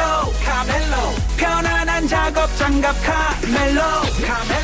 세련된 안전 장갑 카멜로. 오늘도 손끝 하나 다치지 않고 일 잘 끝냈습니다. 장갑은 카멜로. 한국일보 후 6시 뉴스를 마칩니다. 이어서 신율의 뉴스 정면 승부 3부가 방송됩니다. YTN 뉴스 FM. 안녕하세요. 한국장애인재단 이사장 이성규입니다. 대한민국 국민 20명 중 1명이 장애인이라는 사실 알고 계십니까? 우리 사회 대부분의 장애인은 본인의 불편함보다 주변의 부정적인 시선과 편견을 더 어려워하고 있습니다. 어쩌면 우리의 불편한 시선이 장애인을 만들고 있는 건 아닐까요? 함께 사는 사회, 장애를 바라보는 시선에서부터 시작됩니다. 다름을 바로 보면 창조의 힘이 나옵니다. 이 캠페인은 다름이 또 다른 힘이 되는 세상을 만들어가는 한국장애인재단과 함께합니다.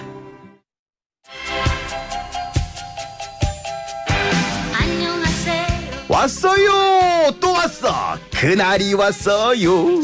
어머나 사장님, 나 언제 오시나 그랬네. 수박, 복숭아와 함께 돌아온 라디오 청취율 조사 기간. 02로 시작되는 번호로 전화 오는 거 아시죠? 전화 와서 어떤 라디오 방송 들으세요? 라고 이렇게 물어본다던데. 난 YTN 라디오 듣는다 그래야지. 뉴스도 듣고 음악도 듣고 나 YTN 듣는 재미로 살잖아. 역시 우리 어머니는 들을 줄 아시네. 청취율 조사 받으시고 샵 0945로 인증문자 보내잖아. 커피 쿠폰도 받을 수 있다는 거. 짜잔! 왔어요! 또 왔어요! 라디오는 YTN! 안녕하세요. 또 만났군요.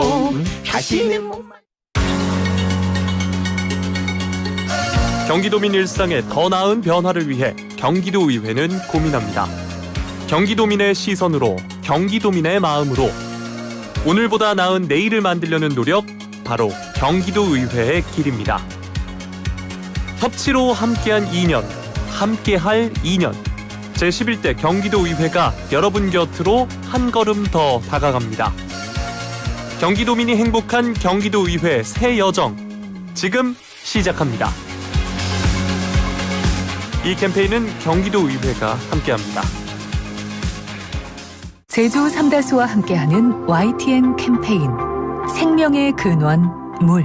고대 이집트인들은 모든 생명이 물로부터 만들어졌다고 믿었습니다. 그러기에 나일강의 신으로 불리는 하피는 매우 숭배됐죠. 그가 만들어낸 물은 사막의 오아시스를 채우고 푸른 초원을 만들고 하늘의 이슬을 내렸다고 전해집니다. 문명의 시작이자 생명의 젖줄이었던 물. 고대 이집트인들에게서 오늘날 물에 대한 소중한 가치를 다시 한번 일깨워 봅니다. 이 캠페인은 우리가 믿는 물, 제주 삼다수와 YTN 라디오가 함께합니다.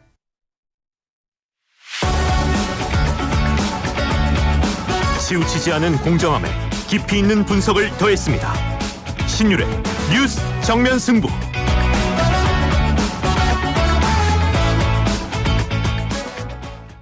크리네어 테크. 크리네어 테크 집중기 주물 작업 연마 작업 페인트 작업 분진가스 냄새 연기 작업장 분진. 이 세상에 못 없애는 분진이 어딨어. 크리네어 테크 기술력이 끝내줍니다. 크리네어 테크. 크리네어 테크 집중기. 당신은 아마 아직 모를 거야. 장기 렌트 숨은 강자. 아마 믿지 못할 거야. 합리적인 이 가격을. 장기 렌트의 숨은 강자 홈페이지에서 실시간으로 확인해보세요. 아마존카. 안전화가 이렇게 편해도 돼요? 나도 모르게 집에까지 신고 간다니까요. 우린 발이 건강해야 하니까 안전화 아무거나 못 신어요. 내가 안전해야 가족이 안심하지. 그래서 난 꼭 집엔만 신어. 집엔 안전함을 구십하는 확실한 이유가 있다. 생각의 차이가 만드는 가치 집엔. 집엔 안전화. 모든 인쇄 가능한 성원 에드피아. 온라인 주문 간편한 성원 에드피아. 누구든지 어디서나 쉽고 빠르게 인쇄의 유토피아 성원 에드피아. 여름에는 부츠 판촉물. 다양한 부츠 역시 성원 에드피아. 화재가 나도 불에 타지 않는데. 판넬에 사용한 단열재가 그라스올이니까. 불에 안 타니까 화재보험료도 절감되겠네? 그럼 그라스올이니까.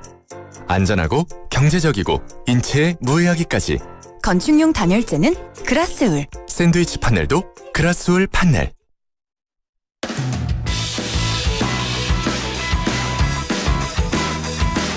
신율의 뉴스 정면 승부 3부 시작합니다. 오늘 3부 정면 인터뷰에서는 어제 발생했던 트럼프 전 미국 대통령의 이 피습 사건에 대한 미국 현지의 분위기 알아보는 시간을 갖겠는데요. 제가 항상 드리는 말씀이지만 22일까지는 청취율 조사 기간입니다. 여러분 지역번호 02-6000번 혹은 2000번으로 걸려오는 전화를 받으시면 꼭 좀 YTN 라디오의 신율의 뉴스 정면 승부를 듣고 있다, 이렇게 답해 주시면 저희로서는 큰 도움이 된다는 점 말씀드리고요. 청취율 조사 기간 동안엔 저희가 커피 쿠폰을 드리는 행사도 마련되어 있으니까요. 우물정 0945 샵 0945로 문자를 보내주시면 청취율 조사 기간이 끝난 이후로 일괄 커피 쿠폰을 발송해 드리겠습니다. 여러분의 많은 참여 부탁드리겠습니다. 짧은 문자 50원, 긴 문자 100원의 유료 문자임을 말씀드립니다. 자, 앞서 말씀드린 대로 미국 현지 연결해 보겠습니다. 미주 민주참여 포럼 최강철 대표 전화 연결되어 있습니다. 대표님 안녕하세요. 안녕하십니까, 신일 교수님, 반갑습니다. 예, 안녕하세요. 어제 저도 깜짝 놀랐는데 물론 미국도 상당히 여러 가지로 놀랐을 것이라고 생각이 되는데 현재 미국 분위기는 어떻습니까? 예, 지난 충격의 주말을 보냈는데요.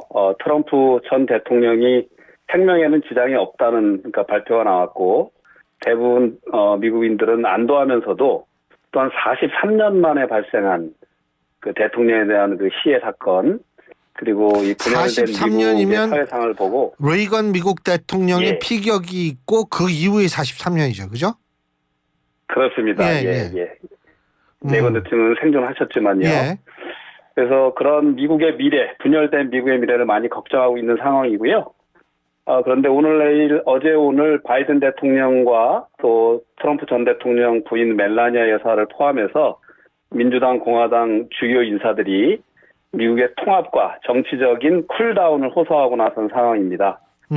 바이든 대통령이 오늘 트럼프 전 대통령과 통화도 했고, 또 어제 오늘 두 번에 걸쳐서 특별 대담을 하면서 트럼프 대통령을 비난하는 대선 캠페인, 정치 행위, 또 정치 광고 일체를 중단한 그런 상황입니다. 예. 그런데 그런다고 분열된 사회가 통합이 될까요? 어떻게 보십니까?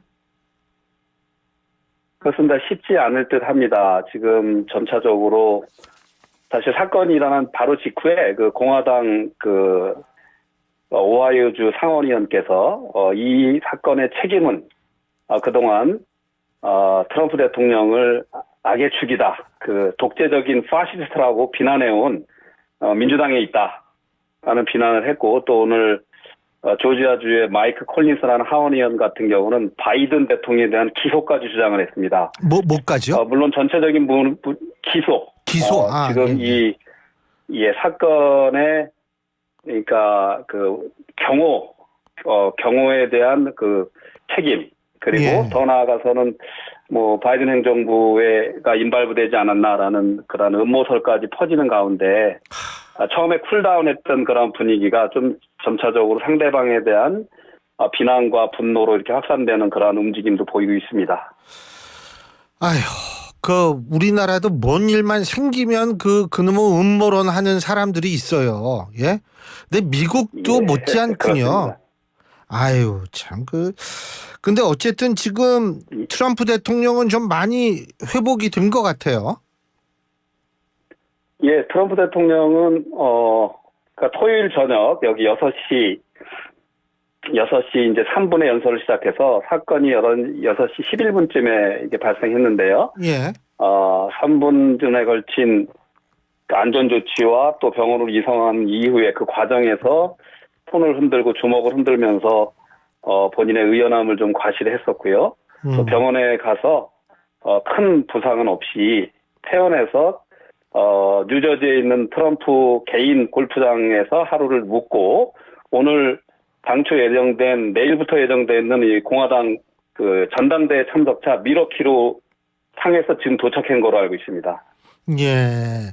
지금 그 알려진 바대로라면은 지금 범인은 20살의 토머스 매튜 크룩스요? 이런 사람으로 지금 파악이 됐다고 하는데, 근데 지금 이 크룩스라는 이 사람 같은 경우에는 이 중산층 이 부모님들하고 같이 있는데 중산층 가정이라고 알려져 있는데 맞습니까? 예, 그렇게 나옵니다. 그 2년 전에 고등학교를 졸업하고요. 현재 대학교를 가진 않았고, 그 영양 보조사로 이제 근무한 어떤 부유한 중산층 출신의 청년이다라는 주장이 있는데, 또 한편에 어떤 주장은 학창 시절에 그 외모 때문에 괴롭힘을 많이 당해서 좀 이렇게 군복을 입고 다니거나 뭐 사냥복을 입고 다니거나 하는 약간 그 괴팍한 성격의 소유자다라는 또 주장도 있고요. 좀 자기가 터프하게 보이기 위해서. 예. 그렇죠. 그래서 좀 그러니까 상반되는 의견인데 또 미국의 보도도 또 이 토머스 크룩스가 공화당에 가입을 했었다. 또 어머니는 민주당원이었고 또 아버지는 자유주의자다라는 그런 보도들이 뉴욕타임스나 뭐 워싱턴 포스트 이런 데 나오기도 하는데 사실은 뭐 본인이 공화당 의원이라는 거는 저희가 미국 상황에서는 큰 의미가 있는 것은 아닙니다. 여기서는 선거할 때 너 어떤 성향이냐 한국처럼 당비를 내고 뭐 당원에 이렇게 등록 신청을 해서 가입되는 게 아니라 이 온라인 클릭할 때 너는 어느 당에 소속돼 있나라고 물어보면 자기 마음대로 클릭할 수 있거든요. 그때 기분에 따라 달라질 수 있겠네요. 없다고 봅니다. 예, 기분에 따라 달라지. 그렇게 보여집니다. 그렇군요. 아니, 물론 미국 사람들이 솔직한 분들이 많으니까 자기의 성향을 솔직하게 표시하시는 경우는 많은데 아마 2년 전에 아마 그거를 했다니까 18세, 19세 때 그거를 했을 텐데 그게 어떤 큰 의미를 가지는 건 아니다라고 보여집니다. 그리고 이 범인이 사는 지역이 대부분 가족 내에서도 뭐 예를 들면 지금 좀 아까 이 범인의 어머니는 민주당 지지자다 이런 말씀을 대표님께서 해주셨는데 이렇게 그 가족끼리 전부 지지정당이 다른 케이스가 특히 이 범인이 살고 있는 지역에선 많다고 그러더라고요. 그런 경우가. 그렇습니다. 사실 펜실바니아 지역이었잖아요. 미국의 대표적인 스윙 스테이트 중에 하나입니다. 그래서 이곳에서는 이 아주 뭐 굉장히 중요한 뭐 대통령 후보로서는 굉장히 중요한 지역들이죠. 그래서 어느 때는 뭐 공화당이 집권에 도움이 되는 표가 많이 나올 때도 있고 뭐 민주당이 나올 때도 있어서 가족 내에서도 굉장히 그 의견이 갈리는 경우가 많고요. 또 이게 뭐 그 미국 전체적인 어쨌든 분위기이기도 하고 꼭 어느 한 집안이 뭐 다 공화당 아버지가 공화당이기 때문에 다 공화당이고 민주당이 있다 이러면 다 민주당이다 이런 경우는 없는 거 같고 특히 이쪽 지역은 더 심한데 지금 현재로서 펜실바니아는 트럼프 대통령과 바이든 대통령의 그 대선 경쟁에서 트럼프 대통령이 한 5% 정도 앞서는 거로 현재 나오는 그 지역입니다. 그런데 일부 보도에 따르면은 지금 더 큰 불행한 참사가 발생할 뻔했다 이런 보도가 나오면서 그 이유로 드는 것이 이 범인의 집에서 이 폭탄 제조와 관련된 물질이 발견이 됐다 이런 보도가 있는데 그러니까 이게 뭐 폭탄까지 뭐 어떻게 하려고 했던 거 아니냐 이런 추측도 나오는 모양이에요. 사실은 그 토마스 매튜 크룩스가 20살이라고는 하지만 지금 그런 음모론을 이제 이야기하시는 분들은 사실은 우리 교수님께서도 그 현장의 사진을 보셨겠지만 거기에 건물들이 이렇게 많이 있는 것들이 아니에요. 사실은 다 사격거리 안에 있는 거기가 인더스트리얼 에어리어 그러니까 산업 지역이 있고, 그러니까 공장 지역, 공장 건물 몇 개, 그리고 이 파머스 농업 창고가 몇 개 있는데 왜 그 각 건물에 보안 경호원들을 배치하지 않았을까라는 것부터 또한 그때 당시에 그 범인이 지붕으로 올라갈 때, 그러니까 총을 쏘기 전에 5분 전에 그걸 발견하고 경찰에 그거를 리포트를 하고 했는데 그 조치가 안 됐다고 하죠. 마침 조금 전에 한 보도를 보면은 그 중에 한 경찰관이 그 신고를 받고 올라갔다가 그 범인이 이제 총을 거너서 내려가라는 협박으로 이제 그 조치를 못했다라는 보도로 나오지만 여러 가지 이제 음모론과 책임론을 따지는 측에서는 현재 이게 경호 시스템이 굉장히 부실하다라는 것들이 나오고 있고요. 말씀하셨듯이 아마 이 AK-15 그러니까 M16을 개조한 이 총기가 미국에 2천만 정 이상 공급됐다고 하는데 그 전에 기억나시겠지만 라스베가스에서 대량 학살이 일어났을 때 그리고 많은 학교에서의 슈팅이 일어날 때 이 총이 많이 쓰이고 있거든요. 그러니까 이런 총을 대개 소유하는 분들은 또 한편으로 그 대량 살상 그 폭탄 제조라든가 또 다른 어떤 기관총이라든가 많은 총기를 동시다발적으로 소유하고 있는 경우도 많다고 합니다. 그래서 굉장히 지금 FBI에서는 토마스 크룩스의 단독 범행이라고 발표를 했는데 또 이것조차도 너무 성급한 발표이고 공범이 있을지 않느냐라는 그러한 주장들도 이제 제기되고 있습니다. 지금 대표님께서 총기 소유 이거 말씀하셨는데 사실은 트럼프 대통령은 총기 소유에 대해서 굉장히 적극적으로 지지하는 입장 아니었습니까? 규제에 반대하는 거, 소유 규제에 반대하는 입장이었는데 역설적으로 본인이 총을 맞았어요. 이러면은 트럼프 대통령의 그 총기 규제에 대한 입장 조금 변할 가능성이 있을까요? 어떻게 보십니까? 저는 총기 규제를 당연히 해야 한다는 그런 의견을 갖고 있기 때문에 이번 사건이 트럼프 대통령뿐만 아니라 미국의 공화당에서 총기 규제에 대한 정책 방향을 선회하는 중요한 계기가 되기를 저도 희망하고요. 그런데 그동안 미국에서 수많은 지금 이따가 다시 한번 말씀드리겠지만 미국에서 지금까지 대통령 시도 사건이 7번 있었고 4번의 대통령 암살이 이루어져요. 그걸 포함해서 수많은 학교, 병원, 또 아동시설 또는 쇼핑센터에서 대량 총기 사건이 나고 미국에서 사실 총기로 인한 사망이 웬만한 어떤 질병이나 사고로 인한 사망보다 훨씬 더 많은 상황에서 아직도 사실은 그런 조치들이 가시적인 조치들이 큰 조치들이 이루어지지 못하고 있거든요. 신 교수님 말씀처럼 트럼프 대통령께서 이번 사건을 계기로 총기 소유에 대한 그러한 규제들을 좀 더 강화해 나가는 그런 계기가 되기를 저도 희망합니다.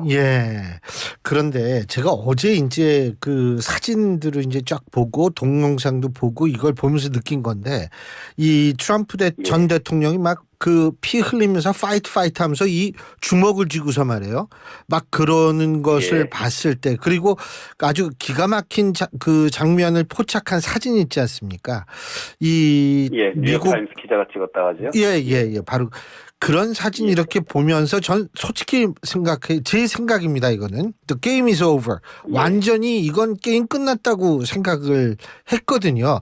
미국 현지는 지금 반응이 어떻습니까? 미국 사람들이 생각하는 거요. 지금 수많은 이제 여기에 대한 관심과 좀 걱정이 때문에 많은 댓글들이 올라오고 있는데 일단 대체적인 의견들은 트럼프 대통령이 이번에 일들은 천우신조다. 신이 그를 구했다. 라는 글들이 많이 있습니다. 또한 총을 맞고도 트럼프 대통령이 주먹 쥐고 파이트를 외치는 그런 장면을 보셨겠죠? 우리 교수님께서도요. 그런 의연한 모습으로 붙여주는 게 이게 100년에 나올까 말까 하는 말씀하신 그 사진의 순간 그 여성 경호원이 앞에 서고 트럼프 대통령이 피 흘리면서 손을 들고 또 뒤에 미국 이 국기가 네, 성조기가 이제 이거는 뭐 어떻게 뭐 정말 뭐 이거를 꾸밀래도 꾸미기 힘들 정도의 그렇죠. 100년에 한 번 나올 거면 그런 사진이라고 하더라고요. 맞습니다. 예. 그래서 이렇기 때문에 지금 이 사건 직후에 트럼프 대통령에 대한 어떤 강인함 이런 거에 대한 찬사와 기부가 크게 늘었다고 합니다. 예. 사실 그리고 조금 전에 제가 더 힐하고 몇 개 중요한 이제 여론조사를 봤는데, 이 사건 직전까지 전국 인지도 조사에서는 트럼프 전 대통령과 바이든 대통령이 전국 조사에서는 앞서거니 뒤서거니 하고 바이든이 약간 앞서는 경우도 있었어요. 예. 그런데 결정적인 승부처인 주요 경합주 7군데, 그러니까 이번에 총기 사고 발생한 펜실베니아 포함해서 위스콘신, 그리고 미시간, 그리고 조지아, 노스캐롤라이나, 네바다, 애리조나 포함해서는 사실은 5대 1대1 정도로 트럼프 대통령이 굉장히 앞섰습니다. 그래서 차이가 3%에서 한 6% 이상 벌어졌었는데요. 그런데 이 자체가 바이든 대통령의 고령 리스크, 그쪽에서는 고령, 그리고 트럼프 대통령은 사법 리스크 때문이었거든요. 그런데 이번 사건으로 해서 이 모든 판단의 기준들이 좀 더 트럼프에게 유리한 쪽으로 향할 수 있다고 생각합니다. 물론 이 사건이 이제 지지율 변동에 크게 영향이 없을 거다라는 논평도 있어요. 이미 미국 정치 진영 대결 자체가 굉장히 분열됐기 때문에 큰 영향을 미치지 않을 거다라는 논평도 있는데, 사실은 트럼프 지지층을 더 결집하는 효과뿐만이 아니라 트럼프 대통령의 행보에 따라서 트럼프 대통령이 지금까지도 어떠한 비난 발언을 안 하고 있어요. 트럼프 대통령은. 그런데 미국의 통합과 화해를 강조하는 메시지를 트럼프 대통령 쪽에서 낸다면 아마 중도층의 표심을 크게 자극할 것도 있다라고 이렇게 보여집니다. 지금 말씀하신 거 제가 이렇게 보면서 느끼는 게, 자, 그렇다면 지금 바이든 현 대통령과 트럼프 전 대통령 사이의 이미지가 사실은 현격하게 좀 차이가 나 보이게 오히려 이게 그렇게 된 거거든요. 민주당 내에서 바이든 전 대통령의 후보 교체 주장이 더 거세게 일어나지 않을까요? 어떻게 보십니까? 굉장히 중요한 질문인데요. 사실은 우리가 못 보는 점이 있는데, 그럼 이번 사건으로 많은 분들이 이제 선거는 끝났다, 이제 트럼프 대통령의 당선은 확실하다라고 하잖아요. 근데 저는 볼 때 이번 사건으로 바이든 대통령에게도 유불리 모두가 혼재한다고 보여집니다. 지금 어떤 일이 벌어지고 있냐면요. 지금 우리 트럼프 대통령 쪽만 보이지만 이 트럼프 대통령 사건이 있기 전에 지난 2, 3주간 미국 언론의 헤드라인이 어떤 건지 교수님도 아시죠? 지금 말씀하신. 바이든 후보에 대한 당내 사퇴유가 엄청나게 밀려 들어왔지 않습니까? 그런데 지금 당장 이 피격 사건으로 인해서 바이든 대통령의 사퇴 요구를 현재 미국 하원의원의 18명이 이 사건 전에 요구를 했었어요. 급격하게 늘어나고 있는 상황에서 그 사퇴 요구가 급격하게 물밑으로 가라앉았습니다. 그리고 이제 바이든 대통령이 어떤 조치를 하냐면 바로 사건이 나고 나서 2시간 후에 바로 성명을 발표하고 또 트럼프 대통령과 밤늦게 통화를 했다고 합니다. 그리고 오늘에도 오발 오피스에서 백악관에서 또 한 차례 대담을 합니다. 그리고 어떠한 정치체로도 용납할 수 없다. 그러면서 긴급하게 국가적인 암살 시도 위기 상황을 관리하는 모습을 보여주고 있어요. 그리고 그러면서 이제 트럼프 대통령하고도 대화하는 모습을 보여주고 있고요. 그러면서 모든 정치적인 쿨다운의 필요성을 주장합니다. 이런 상황에서 그 누구도 사실은 바이든 대통령이 사퇴를 요구한다는 건 있을 수가 없는 분위기가 돼버린 겁니다. 거꾸로. 이게 이제 이분에게 생긴 역설적인 이게 유리한 점이 생겼고요. 그래서 오늘 사실 중요한 여론조사가 나왔는데, 팍스 뉴스하고 MBC 뉴스, CBS 뉴스 여론조사인데요.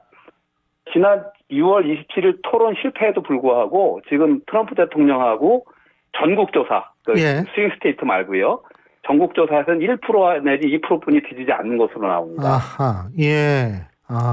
참 재밌는 사실인데, 그런데 또 하나, 그럼에도 불구하고 분리할 수 있다는 거는 지금 예. 교수님 지적하셨듯이 지금 보안 실패에 대한 이제 문제가 나오고 있지요. 예. 처음엔 조용하다가 그리고 더 나아가서 아까 말씀하신 바이든 혹시 이게 음모설은 개입설은 아니더라도 예. 이 방기한 건 아니다라는 이러한 이 문제 제기가 일어나고 있어요. 이제 바이든 행정부에 대한.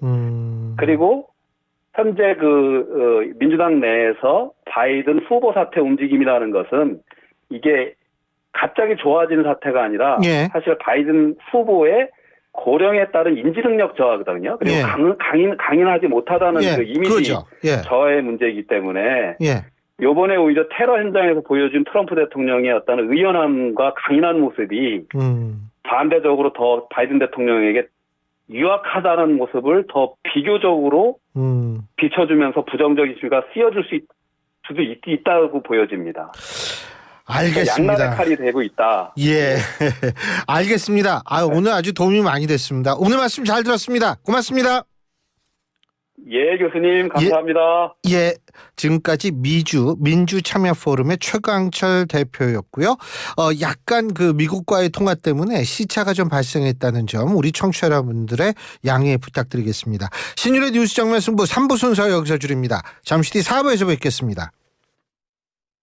지역의 전문가들과 원하는 배움을 이루는 이곳 경기 공유학교입니다.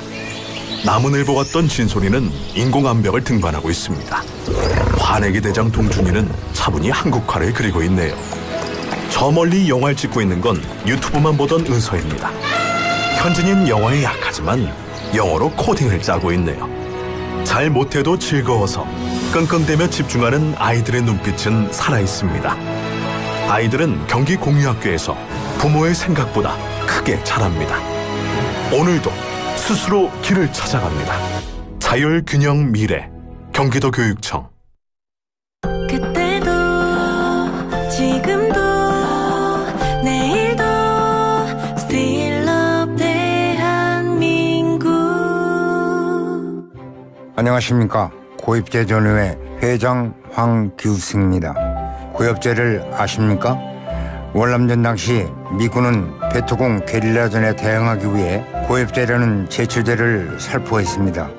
이 고엽제는 참정군인과 후순들에게 후유증을 안겨주었습니다.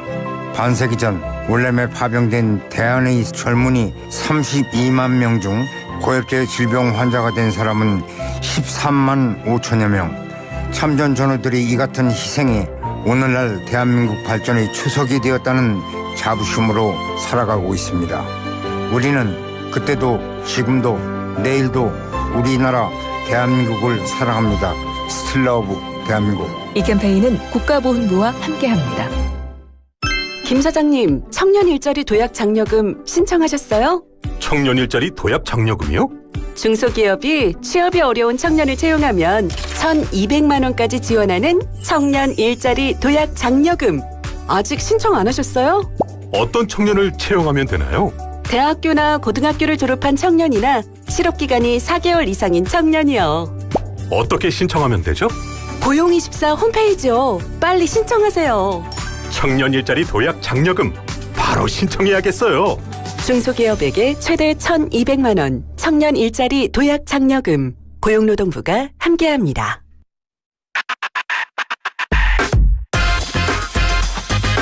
YTN 라디오 신율의 뉴스 정면 승부.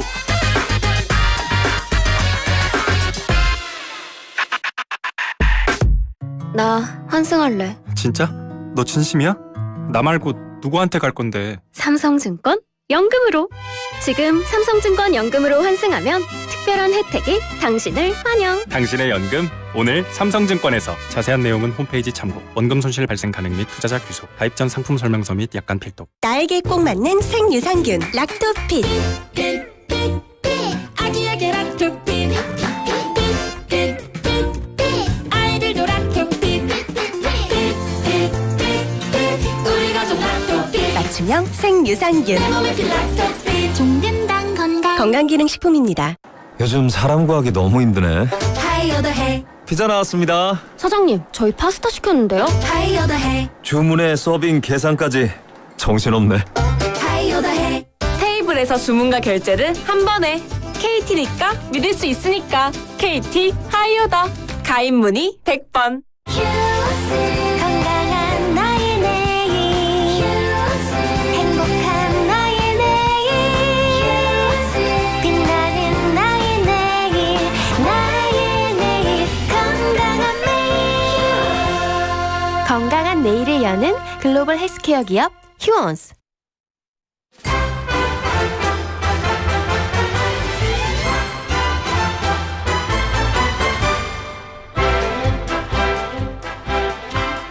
신율의 뉴스 정면 승부 4부 시작합니다. 월요일 4부는 한 주간의 여론조사를 쫙 한번 우리가 훑는 여론의 신인데요.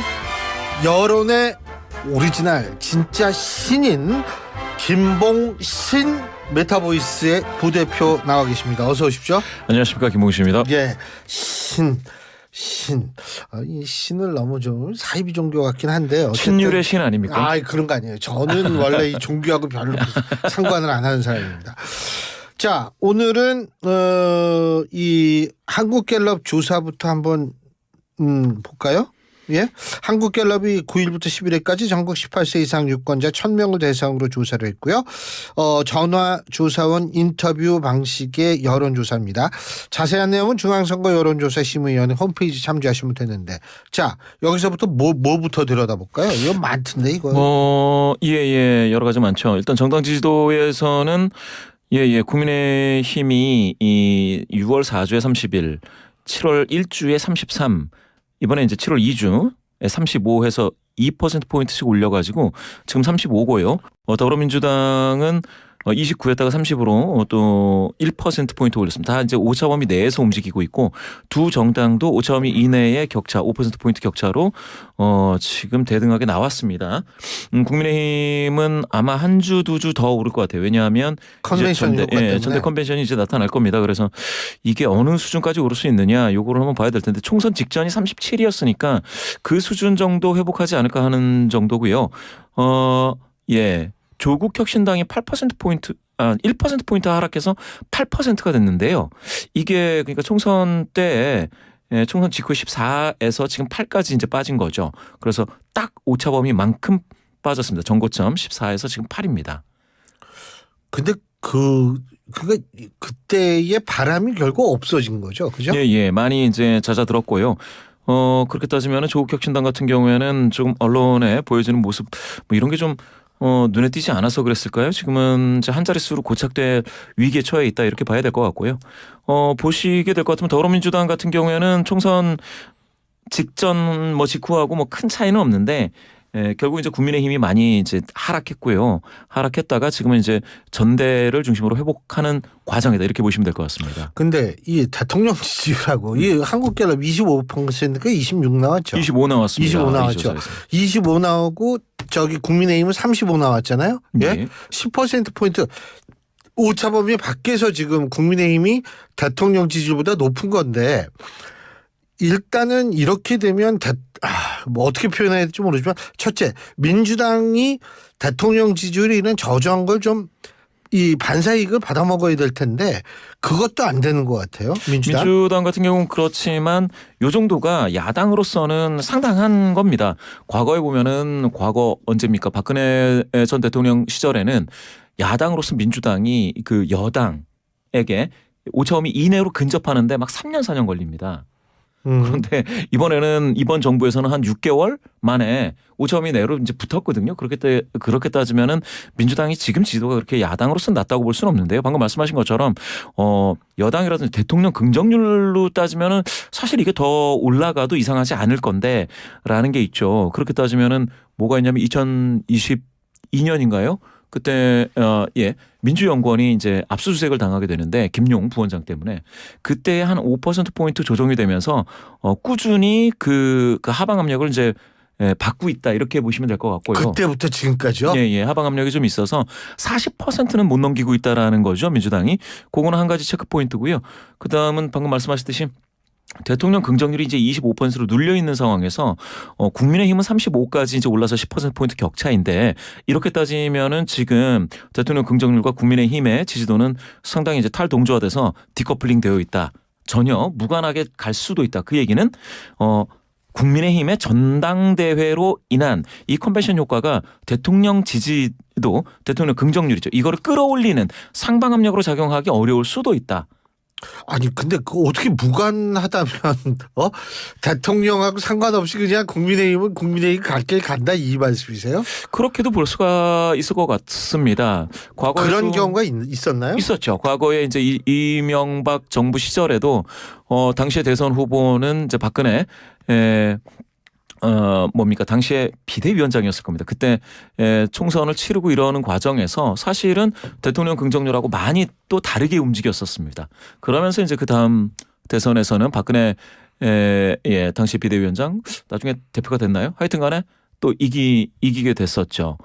그러면서 이제 대통령이 됐었는데 그 과정을 보면 여당 내에 있는 주자들 또 여당이 또 대통령 긍정률과 어느 정도 연관이 있다가 그게 항상 탈동조화되는 과정은 항상 있었습니다. 그렇게 따지면 이번 전당대회는 어떻게 보면 윤심에 의한 어떤 그런 영향은 크지 않을 수도 있겠다. 뭐 이런 것들이 이제 하나하나 점검할 수 있는 포인트입니다. 그리고 뭐 이제 중반을 넘어섰잖아요. 예. 정권도 그러면은 뭐 아무래도 그럴 가능성이 있는데 근데 재밌는 게 여기서 이제 그 국민의힘 전당대회 후보로 나선 후보들의 지지율도 이렇게 보는데 재밌는 게 그 문자 김건희 여사 문자 읽고 싶었다. 이게 오히려 한동훈 위원장은 지지율이 더 올라가요. 예? 예, 봤더니 맞는 말씀이신데요. 한동훈 전 비대위원장 지금 후보로 당대표 후보로 지금 뛰고 있는데 사실 그 말씀 주신 것처럼 지도가 결코 낮아진다라고 볼 수가 없고요. 지난 조사가 언제 있었냐면 6월 4주에 있었던 그 조사 대비 그 전국 평균으로 따져서 28이었다가 지금은 이번 조사에서 36이 됐으니까 무려 8%포인트가 오차 범위도 훨씬 넘는 거죠. 오차 범위를 넘어서서 상승하는 그런 일이 있었습니다. 요 과정에 대해서 지난주 이 시간에 제가 말씀드렸던 거는 이제 김건희 여사와 관련된 좀 비호감 정서가 만약에 한동훈 이 후보한테 전이가 되면 안 좋아질 텐데 그렇지 않고 이게 이제 전이가 된다기보다는 한동훈 후보가 그것과는 별개의 어떤 그 행보와 메시지를 준다면 그러면 이제 인식상 한동훈 후보가 이번 정부에 있어서의 어떤 비호감 정서를 극복하는 방향으로 가면 나아질 수도 있다고 봤는데 진짜 나아졌네요. 나아졌고 이게 놀랍게도 무려 8%포인트면 상당하죠. 전국 평균으로 잡아서요. 그리고 국민의힘 무당층을 합쳐서 봤을 때 지난 그 6월 4주에는 38이었는데 이번 조사에서는 이게 45가 됐습니다. 그래서 이것도 이제 좋아지고 있다. 그래서 오히려 이게 가면 갈수록 한동훈 전 비대위원장으로 더 쏠림 현상이 더 강화되는 거 아니냐. 물론 이제 더 봐야죠. 어떤 것들이 남아있는지. 다음 주까지예요? 다음 주. 맞습니다. 예. 네. 다음 주까지면 이번 주말인데요. 이번 주하고 주말까지인데. 예. 제가 봐서는 또 한 가지는 한동훈 전 비대위원장과 굉장히 각을 세우고 있는 원희룡. 떨어지더라고요. 그러니까 이것도 재미있는 현상입니다. 그렇게 따지면은 원희룡 전 장관 같은 경우 한동훈 그 전 비대위원장하고 굉장히 각을 세우고 있는데 오히려 그 지난 6월 4주 조사에서는 원희룡 전 장관이 국민의힘 지지자 중에서 19%니까 이게 2등이었어요. 국민의힘 지지자 중에서는.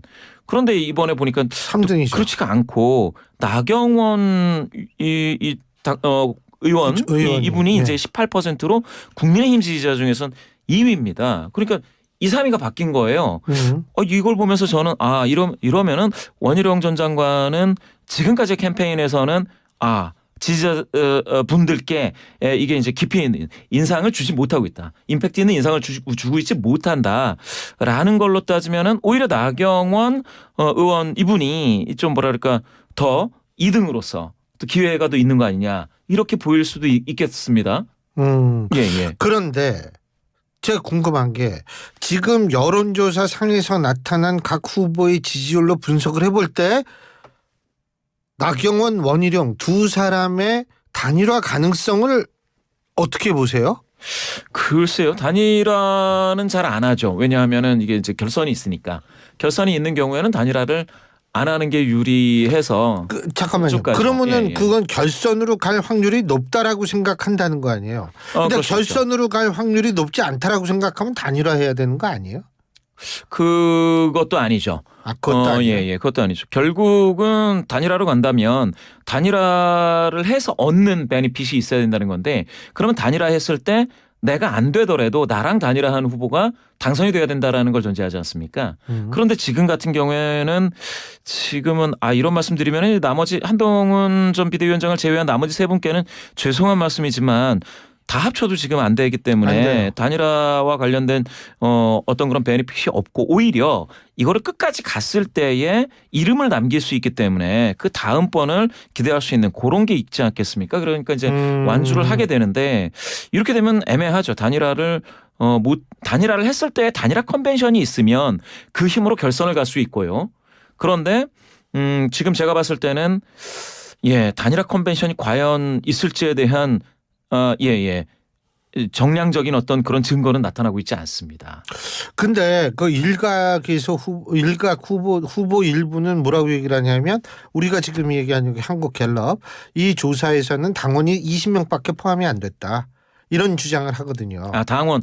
맞습니다. 이제 당심이 80%를 차지하고 있기 때문에 굉장히 이제 중요하죠. 그런데 제가 지금까지 봤을 때는 지금 국민의힘 지지자 중에서만 보더라도 한동훈 전 비대위원장이 57이면 이게 10명 중 6명이거든요. 그러면 제가 봤을 때 지금 국민의힘 책임당원 분들께 조사를 한다고 해도 비슷하게 나올 수도 있다. 10명 중 6명 정도로. 그러면 이제 결선까지 안 가는 상황이 되는 거죠. 그 확률이 상당히 높다. 왜냐하면 그렇게 되면 이제 윤심에 의한 어떤 그런 추동력이 확 발휘가 돼야 되는데 만약에 그게 발휘될 상황이라면 지금 이미 힘들죠. 김건희 여사와 트러블이 있는 한동훈 전 비대위원장이 폭락해야 돼요. 폭락해야 되는데 전혀 꿈쩍을 하지 않고 오히려 올라가고 있습니다. 그 과정을 볼 것 같으면 제가 봤을 때는 그러면 당심도 민심과 동조화 경향이 더 강해질 것이다. 그 얘기는 10명 중 6명 정도 지금 책임당원 분들은 어떻게 보면은 한동훈 전 비대위원장에게 기대를 걸고 있는 상황이라고 봐야 맞다. 그래야 지금 당심을 제대로 이해하는 거다. 이렇게 보는 거죠. 김건희 여사 얘기가 나왔으니 말인데 김건희 여사의 법률 대리인이 또 뭐 오늘인가 어젠가 서면으로 그 노컷뉴스 보셨어요? 김건희 여사가 상당히 좀 억울하고 이게 아주 사실이 아니다 이런 입장을 분명히 밝혔는데 문제는 억울할 수 있고 사실이 아닐 수 있는데 지금 이렇게 정당의 정계 과정에 그런 얘기하면 그게 어떤 영향을 미칠지 모르겠어요. 그러게요. 제 느낌상 제가 분석을 해봤는데 김건희 여사와 관련된 그 민심이 크게 움직이려면 그런 정도로는 이게 안 됩니다. 안 되고요. 지난 총선 때 김건희 여사가 두문불출지가 안 나왔다고 했지 않습니까? 그런데 이제 어느 조사기관에서는 김건희 여사 그 명품백 이슈가 굉장히 큰 영향이 있었다라는 연구 결과를 발표한 게 있습니다. 그렇게 따지면은 지금 언론에서 나오지 않더라도 그렇게 영향이 셌다라는 건 비호감 정서라는 게 지금 거의 상수화되어 있습니다.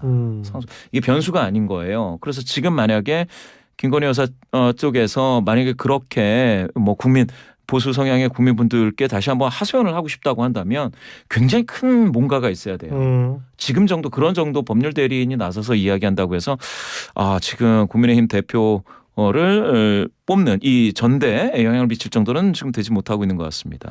자, 민주당 얘기 잠깐 하나만 해보죠. 미디어 토마토가 뉴스 토마토에 의뢰해서 지난 8, 9일 전국 18세 이상 1,001명을 대상으로 진행한 ARS 여론조사입니다. 자세한 내용은 중앙선거 여론조사 심의위원회 홈페이지를 참조하시면 되는 여론조사.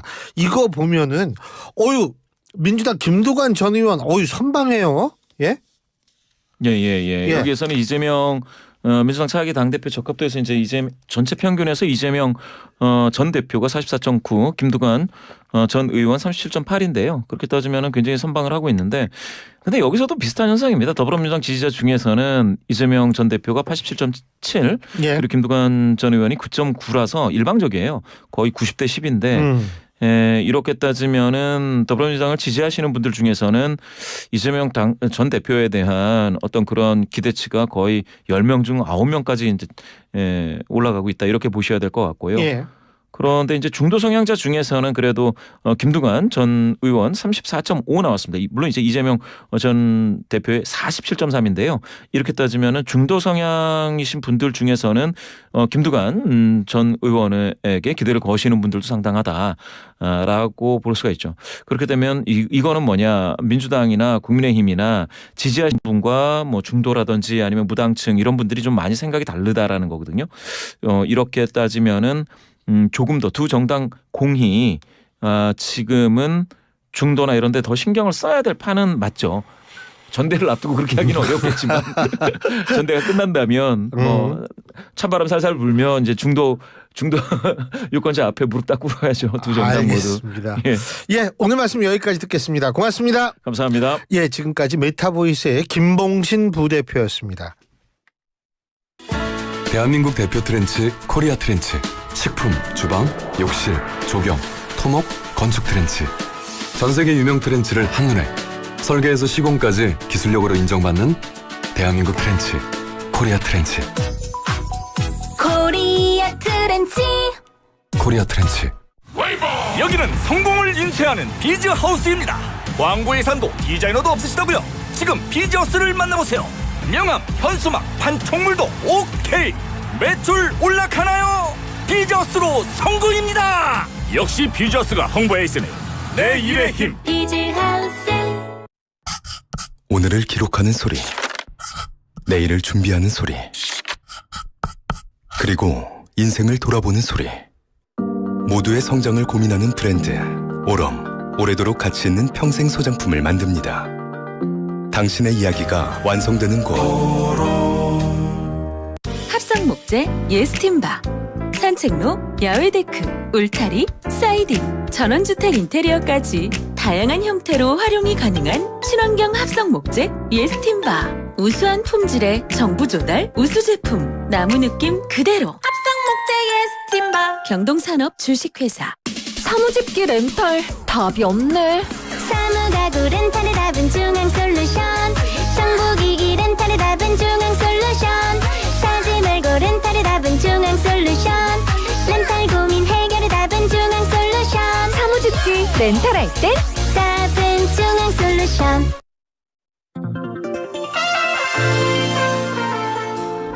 예, 신율의 뉴스 정면 승부 오늘 순서는 여기서 모두 줄이겠습니다. 어제부터 계속 놀랄 만한 사건 사고가 많은데요. 여러분 이럴 때일수록 좀 마음의 여유를 가지시고 푸근하게 보내는 그런 자세가 필요하지 않을까 이런 생각이 듭니다. 자, 오늘도 여러분 수고하셨고요. 전 내일 저녁 5시에 여러분 다시 찾아뵙겠습니다. 신율이었습니다. 고맙습니다.